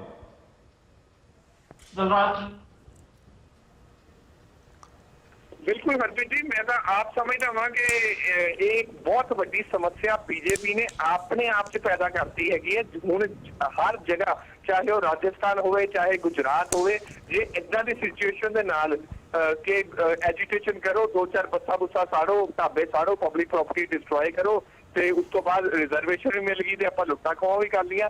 ਜੇ ਇਦਾਂ ਦੇ ਮੈਸੇਜ ਤੋਂ ਬਾਅਦ ਵੀ ਸਰਕਾਰ ਮੰਨਦੀ ਹੈ, ਜੇ ਮੰਨਣਾ ਸੀਗਾ ਤੇ ਪਹਿਲੇ ਤਾਂ ਨਹੀਂ ਮੰਨ ਜਾਂਦੀ ਸਰਕਾਰ।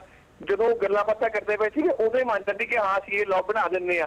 ਹੁਣ ਮੰਨਣ ਦਾ ਲੌਜਿਕ ਦਾ ਇਹ ਸੀਗਾ ਕਿ ਉਹਨਾਂ ਨੇ ਸਾਰਿਆਂ ਨੂੰ ਰਾਈਟਸ ਦੇ ਦਿੱਤੇ ਕਿ ਇਹ ਸਹੀ ਤਰੀਕਾ ਵਾ, ਤੁਸੀਂ ਜਾ ਕੇ ਟੁੱਟ-ਫੋੜ ਕਰੋ, ਲੁੱਟ-ਖੋਹ ਕਰੋ, ਤੇ ਉਸ ਤੋਂ ਬਾਅਦ ਸਰਕਾਰ ਡਰ ਜਾਂਦੀ ਹੈ ਤੇ ਸਰਕਾਰ ਮੰਨ ਜਾਂਦੀ ਹੈ ਪਬਲਿਕ ਪ੍ਰੋਪਰਟੀ ਡਿਸਟਰੋਏ ਕਰੋ। ਅੱਜ ਕੋਈ ਵੀ ਕੁਛ ਵੀ ਕਿਤੇ ਹੁੰਦਾ, ਮੈਂ ਸਿਰਫ ਜਾਟ ਅੰਦੋਲਨ ਦੀ ਗੱਲ ਨਹੀਂ ਕਰ ਰਿਹਾ, ਚਾਹੇ ਜਿਹੜੇ ਮਰਜ਼ੀ ਅੰਦੋਲਨ ਦੀ ਗੱਲ ਕਰੋ। ਤੁਸੀਂ ਪੰਜਾਬ ਤੇ ਆ ਜਾਓ, ਪੰਜਾਬ ਵਿੱਚ ਜਦੋਂ ਕਿਸਾਨ ਇਹ ਅੰਦੋਲਨ ਕਰਦੇ ਹੈਗੇ ਆ ਤੇ ਰੇਲਵੇ ਦਾ ਨੁਕਸਾਨ ਕਰਦੇ ਆ, ਲਾਈਨਾਂ ਪੱਟ ਦਿੰਦੇ ਹੈਗੇ ਆ, ਰੇਲ ਗੱਡੀਆਂ ਸਾਰੀਆਂ ਰੋਕ ਦਿੰਦੇ ਆ, ਉਹ ਵੀ ਉਨਾ ਹੀ ਖਤਰਨਾਕ ਹੈਗਾ ਜਿੰਨਾ ਇਹ ਖਤਰਨਾਕ ਹੈਗਾ। ਏਦਾਂ ਦਾ ਹਿੰਸਕ ਅੰਦੋਲਨ ਜਾਂ ਜਿਹਦੇ ਵਿੱਚ ਪਬਲਿਕ ਪ੍ਰੋਪਰਟੀ, ਪਬਲਿਕ ਦਾ ਪੈਸਾ ਡਿਸਟਰੋਏ ਹੋਵੇ, ਰੇਲਵੇ ਵੀ ਪਬਲਿਕ ਦੇ ਪੈਸੇ ਨਾਲ ਚੱਲਦੀ ਹੈਗੀ ਹੈ, ਜਿਹਦੇ ਵਿੱਚ ਵੀ ਪਬਲਿਕ ਪ੍ਰੋਪਰਟੀ ਹੈ, ਪਬਲਿਕ ਦਾ ਪੈਸਾ ਡਿਸਟਰੋਏ ਹੁੰਦਾ ਵਾ। ਸਰਕਾਰਾਂ ਨੂੰ ਉਹਦੇ ਵਿੱਚ ਵੋਟ ਬੈਂਕ ਦਾ ਨਹੀਂ ਸੋਚਣਾ ਚਾਹੀਦਾ, ਸਰਕਾਰਾਂ ਨੂੰ ਇਹ ਸੋਚਣਾ ਚਾਹੀਦਾ ਕਿੱਦਾਂ ਐਜੀਟੇਸ਼ਨ ਖਤਮ ਕੀਤੀ ਜਾਵੇ। ਸਰਕਾਰ ਚਾਹੇ ਕਿ ਕੋਈ ਵੀ ਐਜੀਟੇਸ਼ਨ 5 ਮਿੰਟ 'ਚ ਖਤਮ ਕਰ ਸਕਦੀ ਹੈ। ਡੰਡੇ ਮਾਰ ਭਜਾਏ ਹੋਣੇ ਜਾਤ ਜਾਂ ਕੋਈ ਵੀ ਹੋਵੇ ਜਿਹੜਾ ਐਜੀਟੇਸ਼ਨ ਕਰਦਾ ਹੋਵੇ ਤੇ ਮਜਾਲ ਹੈ ਇੱਕ ਡੰਡਾ ਇੱਕ ਦੇ ਪਏਗਾ ਤੇ 10 ਜਾਣੇ ਭੱਜ ਜਾਣਗੇ। ਜਿੱਦਾਂ ਸਰਕਾਰਾਂ ਜੇ ਆਪਾਂ ਕਈ ਵਾਰ ਰੁੱਖ ਦੇਖਦੇ ਹਾਂ ਜਦੋਂ ਜਿਹੜੇ ਬੇਰੁਜ਼ਗਾਰ ਜਿਹੜੇ HG ਟੀਚਰ ਹੈ ਉਹ ਐਜੀਟੇਸ਼ਨ ਕਰਦੇ ਆ ਸ਼ਾਂਤੀਪੂਰਵਕ ਜਾਂ ਹੋਰ ਕਈ ਏਦਾਂ ਦੇ ਐਜੀਟੇਸ਼ਨ ਕਰਦੇ ਡੰਡੇ ਮਾਰਦੇ ਆ ਸਾਰੇ ਭੱਜ ਜਾਂਦੇ ਹੈਗੇ ਆ। ਏਦਾਂ ਸਰਕਾਰਾਂ ਚਾਹਣ ਤੇ 1 ਮਿੰਟ ਦੇ ਵਿੱਚ ਐਜੀਟੇਸ਼ਨ ਖਤਮ ਕਰ ਦਿੰਦੀਆਂ। ਪਰ ਗੱਲ ਉੱਥੇ ਆ ਜਾਂਦੀ ਹੈ ਵੋਟ ਬੈਂਕ ਦੀ। ਵੋਟ ਬੈਂਕ ਕਰਕੇ ਸਰਕਾਰਾਂ ਕੁਝ ਕਰਦੀਆਂ ਨਹੀਂ। ਪੂਰਾ ਹਰਿਆਣਾ ਅੱਜ ਸਰਦਾ ਪਿਆ ਵਾ। ਹਰਿਆਣੇ ਦੇ ਨਾਲ ਉਹ ਅੱਗ ਦਿੱਲੀ ਵਿੱਚ ਵੀ ਪਹੁੰਚ ਗਈ। ਦਿੱਲੀ ਪਾਣੀ ਸਪਲਾਈ ਠੱਪ ਹੋ ਗਈ ਹੈ। ਉਹ ਅੱਗ ਪੰਜਾਬ ਦੇ ਵਿੱਚ ਵੀ ਪਹੁੰਚ ਗਈ। ਪਰ ਸਰਕਾਰਾਂ ਹੱਥ ਤੇ ਹੱਥ ਰੱਖ ਕੇ ਧਰ ਕੇ ਬੈਠੀਆਂ ਹੈਗੀਆਂ। ਸਰਕਾਰਾਂ ਸਿਰਫ ਆਪਣਾ ਵੋਟ ਬੈਂਕ ਦੇਖਦੀਆਂ। ਲੋਕੀ ਜਿੰਦੇ ਜੀਣ ਮਰਦੇ ਮਰਨ ਸਰਕਾਰਾਂ ਨੂੰ ਕੋਈ ਲੈਣਾ ਦੇਣਾ ਨਹੀਂ। ਸੁਖਬੀਰ ਜੀ ਕਿਉਂਕਿ ਦੇਖੋ ਮੈਂ ਤਾਂ ਪਹਿਲਾਂ ਹੀ ਕਹਿ ਰਿਹਾ ਮੈਂ ਕੋਈ ਹਿੰਸਾ ਦਾ ਸਪੋਰਟ ਨਹੀਂ ਕਰ ਰਿਹਾ, ਮੈਂ ਅਗਜ਼ਲੀ ਦੀ ਸਪੋਰਟ ਨਹੀਂ ਕਰ ਰਿਹਾ। ਮੈਂ ਜਦ ਇਹ ਕਹਿ ਰਿਹਾ ਕਿ ਦੁਰਵਰਤੋਂ ਕਾਨੂੰਨਾਂ ਦੀ ਹੈ ਕਿ ਅਸੀਂ ਪਿਛਲੇ 3 ਦਿਨਾਂ ਤੋਂ JNU ਦੇ ਸਵਾਲ ਦੇ ਉੱਤੇ ਕਨਈਆ ਖਿਲਾਫ ਕਾਨੂੰਨ ਦੀ ਦੁਰਵਰਤੋਂ ਦਾ ਸਵਾਲ ਉਠਾ ਰਹੇ ਹਾਂ ਤੇ ਕਹਿ ਰਹੇ ਹਾਂ ਕਿ ਉਹਨੇ ਹਿੰਸਾ ਨੂੰ ਪ੍ਰਮੋਟ ਕਰਨ ਵਾਲਾ ਕੋਈ ਭਾਸ਼ਣ ਨਹੀਂ ਕੀਤਾ। ਉਹਨੇ ਭਾਰਤੀ ਸੰਵਿਧਾਨ ਦੇ ਖਿਲਾਫ ਦੁਰਵਰਤੋਂ ਹੋਏਗੀ ਸਰ। ਦੁਰਵਰਤੋਂ ਇੱਕ ਦੌਰੀ ਦਾ ਸੰਦੇਸ਼ ਜੀ ਇੱਕ ਮਿੰਟ ਮਾਫੀ ਚਾਹੁੰਦਾ ਤੁਹਾਨੂੰ ਕੱਟਣਾ ਪਿਆ। ਇੱਕ ਦੌਰੀ ਦਾ ਇੱਥੇ ਜਿਹੜਾ ਲਾਅ ਹੈਗਾ ਵਾ ਉਹਦੇ ਵਿੱਚ 90% ਕੇਸ ਇੰਡੀਆ ਦੇ ਵਿੱਚ ਦੁਰਵਰਤੋਂ ਦੇ ਹੁੰਦੇ ਪਏ ਆ। ਪਰ ਤਾਂ ਵੀ ਜਿਹੜੇ 10% ਜੈਨੂਨ ਹੈ ਉਹਦੇ ਕਰਕੇ ਉਹ ਦੌਰੀ ਦਾ ਲਾਅ ਚੱਲਦਾ ਪਿਆ ਵਾ। ਆਪਾਂ ਕਿਸੇ ਵੀ ਚੀਜ਼ ਦਾ ਦੁਰਵਰਤੋਂ 125 ਕਰੋੜ ਦੀ ਆਬਾਦੀ ਹੈ। ਦੁਰਵਰਤੋਂ ਤਾਂ ਸਰਕਾਰ ਵੀ ਕਰੇਗੀ, ਲੋਕੀ ਵੀ ਕਰਨਗੇ। ਲਾਅ ਦੀ ਹਰ ਜਗ੍ਹਾ ਹੁੰਦੀ ਹੈ ਪਰ ਦੁਰਵਰਤੋਂ ਦੇ ਕਰਕੇ ਤੁਸੀਂ ਕਹੋ ਕਿ ਆਪਾਂ ਲਾਅ ਹੀ ਨਹੀਂ ਬਣਾਉਂਦੇ। ਦੌਰੀ ਦਾ ਲਾਅ ਹੋਣਾ ਚਾਹੀਦਾ ਕਿ ਨਹੀਂ ਹੋਣਾ ਚਾਹੀਦਾ? ਤੁਸੀਂ ਇਹ ਦੱਸੋ। ਇਹ ਮੰਨਦੇ ਹੋ ਕਿ ਦੌਰੀ ਜਾ ਕੇ ਝੂਠੇ ਪੈਂਦੇ ਨੇ? ਜੀ ਹੁਣ ਤਾਂ ਤੁਸੀਂ ਮੈਨੂੰ ਕੁਝ ਵੀ ਨਹੀਂ ਕਹਿਣ ਦਿੱਤਾ ਜਿਹਦੇ ਚ ਤੁਸੀਂ ਸਾਰੇ ਮੈਨੂੰ ਜਵਾਬ ਦਿੱਤੇ। ਮੈਂ ਤਾਂ ਹਾਲੇ ਕੁਝ ਵੀ ਨਹੀਂ ਕਿਹਾ ਸਰ। ਮੈਂ ਸਬਦੀਪ ਜੀ ਨੂੰ ਗੱਲ ਪੂਰੀ ਕਰਨ ਦਿਓ। ਗੁਰਰਾਜ ਜੀ ਸਬਦੀਪ ਜੀ ਨੂੰ ਗੱਲ ਜ਼ਰੂਰ ਪੂਰੀ ਕਰਨ ਦਿਓ। ਫਿਰ ਸ਼ੁਰੂ ਹੋ ਗਏ। ਮੈਂ ਹਾਲੇ ਵੀ ਬੋਲਿਆ ਨਹੀਂ, ਫਿਰ ਸ਼ੁਰੂ ਹੋ ਗਏ। ਸਬਦੀਪ ਜੀ ਗੋ ਹੈਡ ਮੈਂ ਤਾਂ ਸਿਰਫ ਮੈਂ ਤਾਂ ਤੁਹਾਡੇ ਤੇ ਸਵਾਲ ਇਹ ਕਰਨਾ ਚਾਹੁੰਦਾ ਕਿ ਜੇ ਅਸੀਂ ਕਾਨੂੰਨਾਂ ਦੀ ਉਹ ਹੀ ਸਭ ਕੁਝ ਫਾਈਨਲ ਸਮਝਦੇ ਆ ਤੇ ਉਹਨਾਂ ਤੋਂ ਬਿਨਾਂ ਮਸਲੇ ਦਾ ਹੱਲ ਨਹੀਂ ਸਮਝਦੇ, ਫਿਰ ਆਪਾਂ 3 ਦਿਨਾਂ ਤੋਂ JNU ਦੇ ਸਵਾਲ ਦੇ ਉੱਤੇ ਕਨਈਆ ਦੇ ਹੱਕ 'ਚ ਕਿਉਂ ਬੋਲ ਰਹੇ? ਫਿਰ ਤਾਂ ਸਾਨੂੰ ਕਨਈਆ ਦੇ ਹੱਕ 'ਚ ਵੀ ਨਹੀਂ ਬੋਲਣਾ ਚਾਹੀਦਾ। ਸਾਨੂੰ ਵਕੀਲ ਦੇ ਹੱਕ ਦੇ ਵਿੱਚ ਬੋਲਣਾ ਚਾਹੀਦਾ ਜਿਹਨੇ ਹਿੰਸਾ ਵੀ ਕੀਤੀ ਤੇ ਭਾਰਤੀ ਸੰਵਿਧਾਨ ਨੂੰ ਵੀ ਤੋੜਿਆ। ਉਹਦੇ ਉੱਤੇ ਕਾਨੂੰਨ ਲਾਗੂ ਨਹੀਂ ਹੋਇਆ। ਲੜਾਈ ਤਾਂ ਸਾਡੀ ਇਹ ਹੈ ਕਿ ਸਰਕਾਰ ਕਨਈਆ ਦੇ ਖਿਲਾਫ ਕਾਨੂੰਨ ਲਾਗੂ ਕਰ ਸਕਦੀ ਹੈ ਪਰ ਵਿਕਰਮ ਸਿੰਘ ਚੌਹਾਨ ਦੇ ਖਿਲਾਫ ਕਾਨੂੰਨ ਨਹੀਂ ਲਾਗੂ ਹੁੰਦਾ। ਸਵਾਲ ਇੱਥੇ ਹੈ ਸਿਰਫ ਜੇ ਸਰਕਾਰਾਂ ਦੀ ਨੀਤੀ ਤੇ ਨੀਅਤ ਕਨਈਆ ਤੇ ਵਿਕਰਮ ਸਿੰਘ ਦੇ ਖਿਲਾਫ ਅਲੱਗ ਲੱਗੀਆਂ ਤੇ ਫਿਰ ਕਾਨੂੰਨਾਂ ਦਾ ਕੀ ਫਾਇਦਾ ਇਸ ਨੂੰ? ਸਰ ਜੇ ਕਨਈਆ ਨੂੰ ਉਹਨਾਂ ਨੇ ਫੜ ਕੇ ਅੰਦਰ ਕਰ ਦਿੱਤਾ ਵਾ ਤੇ ਅਸੀਂ ਸਾਰੇ ਹੱਕ 'ਚ ਖੜੇ ਆ ਜਾਂ ਅਸੀਂ ਗੱਲਾਂ ਬਾਤਾਂ ਕਰਦੇ ਪਏ ਆ, ਸਾਰੇ ਮੀਡੀਆ ਵਾਲੇ ਖੜੇ ਆ ਜਾਂ ਹੋਰ ਲੋਕੀ ਖੜੇ ਆ, ਇਹਦਾ ਮਤਲਬ ਇਹ ਨਹੀਂ ਕਿ ਜਿਹੜਾ ਦੇਸ਼ ਵਿਰੋਧੀ ਕਾਨੂੰਨ ਹੈਗਾ ਵਾ ਜਿਹਦੇ ਤੇ ਕਿਸੇ ਨੂੰ ਚੱਕ ਕੇ ਦੇਸ਼ ਵਿਰੋਧੀ ਨਾਰੇ ਏਦਾਂ ਦਾ ਕੋਈ ਵੀ ਖੜੇ ਹੋ ਜਾਏਗਾ ਕੱਲ ਨੂੰ ਕਿ ਜੀ ਮੈਂ ਇੰਡੀਆ ਨੂੰ ਗਾਲਾਂ ਕੱਢਦਾ ਵਾ, ਮੈਂ ਦੇਸ਼ ਵਿਰੋਧੀ ਗਾਲਾਂ ਕੱਢਦਾ ਤੇ ਕੋਈ ਕਾਨੂੰਨ ਹੀ ਨਹੀਂ ਹੋਏਗਾ ਤੇ ਕਿੱਦਾਂ ਹੋਏਗਾ? ਚੱਲੇਗੀ ਨਹੀਂ ਗੱਡੀ। ਕਾਨੂੰਨਾਂ ਦੀ ਖੇਤੀ ਕਰਕੇ ਬਹੁਤ ਜ਼ਿਆਦਾ ਲੋੜ ਹੁੰਦੀ ਹੈ। ਦੁਰਵਰਤੋਂ ਹੁੰਦੀ ਹੈ ਜਿਵੇਂ ਕਹੋ ਦੇਸ਼ ਦੇ ਵਿੱਚ ਬ੍ਰਾਹਮਣਵਾਦ ਹੈ, ਮਨੂਵਾਦ ਹੈ, ਜਾਤੀਵਾਦ ਹੈ ਤੇ ਦੇਸ਼ ਤੋਂ ਥੋੜ੍ਹਾ ਹੈ। सर ਜਦੋਂ ਤੁਸੀਂ ਕਹਿੰਦੇ ਹੋ ਕਿ ਇੰਡੀਆ के टुकड़े होंगे, इंडिया के टुकड़े होंगे, इंडिया का ये होगा, इंडिया का वो होगा। ਸਬਦੀਪ ਜੀ ਆਪਾਂ JNU ਦੀ ਡਿਬੇਟ 'ਚ ਨਹੀਂ ਪੈਣਾ। JNU ਅੱਜ ਅਸੀਂ JNU ਤੇ ਗੱਲ ਨਹੀਂ ਕਰ ਰਹੇ, ਗੱਲ ਜਾਟ ਐਜੂਕੇਸ਼ਨ ਤੇ ਕਰ ਰਹੇ ਹਾਂ। ਕਾਨੂੰਨਾਂ ਦੀ ਦੁਰਵਰਤੋਂ ਹੋ ਸਕਦੀ ਤੇ ਅਸੀਂ ਇੱਕ ਅੰਦੋਲਨ ਚੱਲ ਰਿਹਾ, ਜਾਟ ਅੰਦੋਲਨ ਚੱਲ ਰਿਹਾ, ਉਹਦੇ 'ਚ ਹਿੰਸਾ ਹੋ ਗਈ, ਅਸੀਂ ਭਲਕੇ ਉਹਦਾ ਹੱਲ ਚਾਹੁੰਦੇ, ਇਹਦੇ ਲਈ ਅਸੀਂ ਸਖਤ ਕਾਨੂੰਨ ਦੀ ਮੰਗ ਕਰ ਲਈ। ਅਸੀਂ ਦੂਰ ਤੱਕ ਕਿਉਂ ਨਹੀਂ ਦੇਖਦੇ ਕਿ ਜੇ ਪੁਰਾਣੇ ਕਾਨੂੰਨਾਂ ਦੀ ਕਦੇ ਸਹੀ ਵਰਤੋਂ ਨਹੀਂ ਹੋਈ ਤੇ ਨਵੇਂ ਕਾਨੂੰਨਾਂ ਦੀ ਸਹੀ ਵਰਤੋਂ ਕਿਉਂ ਹੋਏਗੀ? ਇਹਦਾ ਮਤਲਬ ਦੇਸ਼ ਨੂੰ ਵੱਧ ਤੋਂ ਵੱਧ ਕਾਨੂੰਨਾਂ ਦੀ ਨਹੀਂ, ਵੱਧ ਤੋਂ ਵੱਧ ਸਮਾਜ ਦੇ ਕੰਸਰਨ ਨਾਲ ਜੁੜੀ ਪੋਲਿਟਿਕਸ ਦੀ ਜ਼ਰੂਰਤ ਹੈ। ਜੇ ਵੋਟ ਪੋਲਿਟਿਕਸ ਚੱਲਦੀ ਰਹੂਗੀ, ਕਾਨੂੰਨ ਨਵੇਂ ਆਉਂਦੇ ਰਹਿਣਗੇ, ਜਿਹੜੀ ਸਰਕਾਰ ਆਊਗੀ ਆਪਣੇ ਹਿਸਾਬ ਦੇ ਨਾਲ ਕਾਨੂੰਨ ਬਣਾ ਲੂਗੀ। ਅਸੀਂ ਜੇ ਸੈਕੂਲਰ ਸੰਵਿਧਾਨ ਆ, ਕੱਲ ਨੂੰ BJP ਦਾ ਹੋਰ ਜ਼ੋਰ ਪੈ ਗਿਆ ਤੇ ਉਹ ਆਪਦੀ ਮਰਜ਼ੀ ਦਾ ਉਹ ਕਾਨੂੰਨ ਬਣਾ ਲੂਗੀ ਜਿਹਦੇ ਵਿੱਚ ਉਹ ਸਿੰਗਲ ਅਦਾਲਤ ਹਿੰਸਾ ਦੀ ਗੱਲ ਕਰਦੇ ਨੇ, ਫਿਰ ਅਸੀਂ ਉਹਦੇ ਖਿਲਾਫ ਲੜਨਾ ਸ਼ੁਰੂ ਹੋ ਜਾਵਾਂਗੇ। ਅਸਲ ਦੇ ਵਿੱਚ ਤੇ ਸਾਰੇ ਭਾਈਚਾਰੇ, ਸਾਰੀਆਂ ਕੌਮੀਅਤਾਂ, ਸਾਰੀਆਂ ਭਾਸ਼ਾਵਾਂ ਜੇ ਦੇਸ਼ ਦੇ ਅੰਦਰ ਇੰਨੀਆਂ ਚੱਲ ਰਹੀਆਂ ਨੇ ਤੇ ਉਹਨਾਂ ਦੇ ਹੱਲ ਕੱਢਣੇ ਪੈਣਗੇ। ਤਮਿਲਨਾਡੂ ਅੱਜ ਤੋਂ ਬਹੁਤ ਸਾਲ ਪਹਿਲਾਂ ਅਲੱਗ ਹੋ ਚੁੱਕਾ ਹੁੰਦਾ ਹਿੰਦੁਸਤਾਨ ਨਾਲੋਂ ਜੇ ਅਸੀਂ ਉਹਦੇ ਨਾਲੋਂ ਡਾਇਲਾਗ ਤੋੜ ਕੇ ਉਹਨਾਂ ਦੇ ਖਿਲਾਫ ਸਿਰਫ ਦੇਸ਼ ਭਗਤੀ ਦੇ ਆਧਾਰ ਦੇ ਉੱਤੇ ਚਾਰਜਿਸ ਲਾਏ ਹੁੰਦੇ ਕਿ ਤਾਮਿਲਨਾਡੂ ਅੱਜ ਸਾਡੇ ਵਿੱਚ ਨਾ ਹੁੰਦਾ। ਹੁਣ ਵੀ ਜੇ ਅਸੀਂ ਪੰਜਾਬ ਦੇ ਸਿੱਖਾਂ ਨੂੰ ਖਾਲਿਸਤਾਨ ਦੇ ਸਵਾਲ ਦੇ ਉੱਤੇ ਲੌਜੀਕਲ ਬਹਿਸ ਨਹੀਂ ਕਰਾਂਗੇ, ਜੇ ਕਸ਼ਮੀਰੀਆਂ ਨਾਲ ਲੌਜੀਕਲ ਬਹਿਸ ਨਹੀਂ ਕਰਾਂਗੇ ਤਾਂ ਲੜਾਈ ਚੱਲਦੀ ਰਹੇਗੀ। ਉਹਨਾਂ ਨਾਲ ਕੀ ਫਰਕ ਪਏਗਾ? ਸਦੀਕ ਜੀ, ਦਿਲਰਾਜ ਜੀ ਐਂਡ ਕੁਲਵੀਰ ਜੀ, ਮੈਨੂੰ ਸਮਾਂ ਹੋਰ ਇਜਾਜ਼ਤ ਨਹੀਂ ਦਿੰਦਾ ਕਿ ਅਸੀਂ ਇਸ ਡਿਬੇਟ ਨੂੰ ਅੱਗੇ ਵਧਾਈਏ। ਉਮੀਦ ਕਰਦੇ ਹਾਂ ਦਰਸ਼ਕਾਂ ਨੂੰ ਸਾਡੀ ਅੱਜ ਦੀ ਡਿਬੇਟ ਪਸੰਦ ਆਈ ਹੋਊਗੀ, ਸਾਡੀ ਅੱਜ ਦੀ ਕੋਸ਼ਿਸ਼ ਸਾਨੂੰ ਪਸੰਦ ਆਈ ਹੋਊਗੀ। ਇੱਕ ਵਾਰ ਫਿਰ ਤੋਂ ਡਿਬੇਟ ਖਤਮ ਕਰਨ ਤੋਂ ਪਹਿਲਾਂ ਮੈਂ ਦਰਸ਼ਕਾਂ ਨੂੰ ਇਹ ਦੱਸਦਾ ਕਿ ਭਖਦੀਆਂ ਖਬਰਾਂ ਦਾ ਜਿਹੜਾ ਹੁਣ ਪ੍ਰਸਾਰ ਟਾਈਮ ਅਸੀਂ ਚੇਂਜ ਕਰਤਾ ਵਾ। ਸੰਡੇ ਤੋਂ ਲੈ ਕੇ ਵੀਰਵਾਰ ਤੱਕ ਇਹ ਭਖਦੀਆਂ ਖਬਰਾਂ ਤੁਸੀਂ ਦੇਖ ਸਕਦੇ ਜੋ 8:30 ਵਜੇ ਟੋਰਾਂਟੋ ਟਾਈਮ ਦੇ ਹਿਸਾਬ ਨਾਲ ਲਾਈਵ ਤੁਸੀਂ ਇਹ 'ਚ ਪਾਰਟਿਸਿਪੇਟ ਵੀ ਕਰ ਸਕਦੇ ਜੋ। ਇਹਦੇ ਨਾਲ ਹੀ ਸਾਨੂੰ ਸਾਰਿਆਂ ਨੂੰ ਦਿਓ ਇਜਾਜ਼ਤ। ਧੰਨਵਾਦ। ਧੰਨਵਾਦ।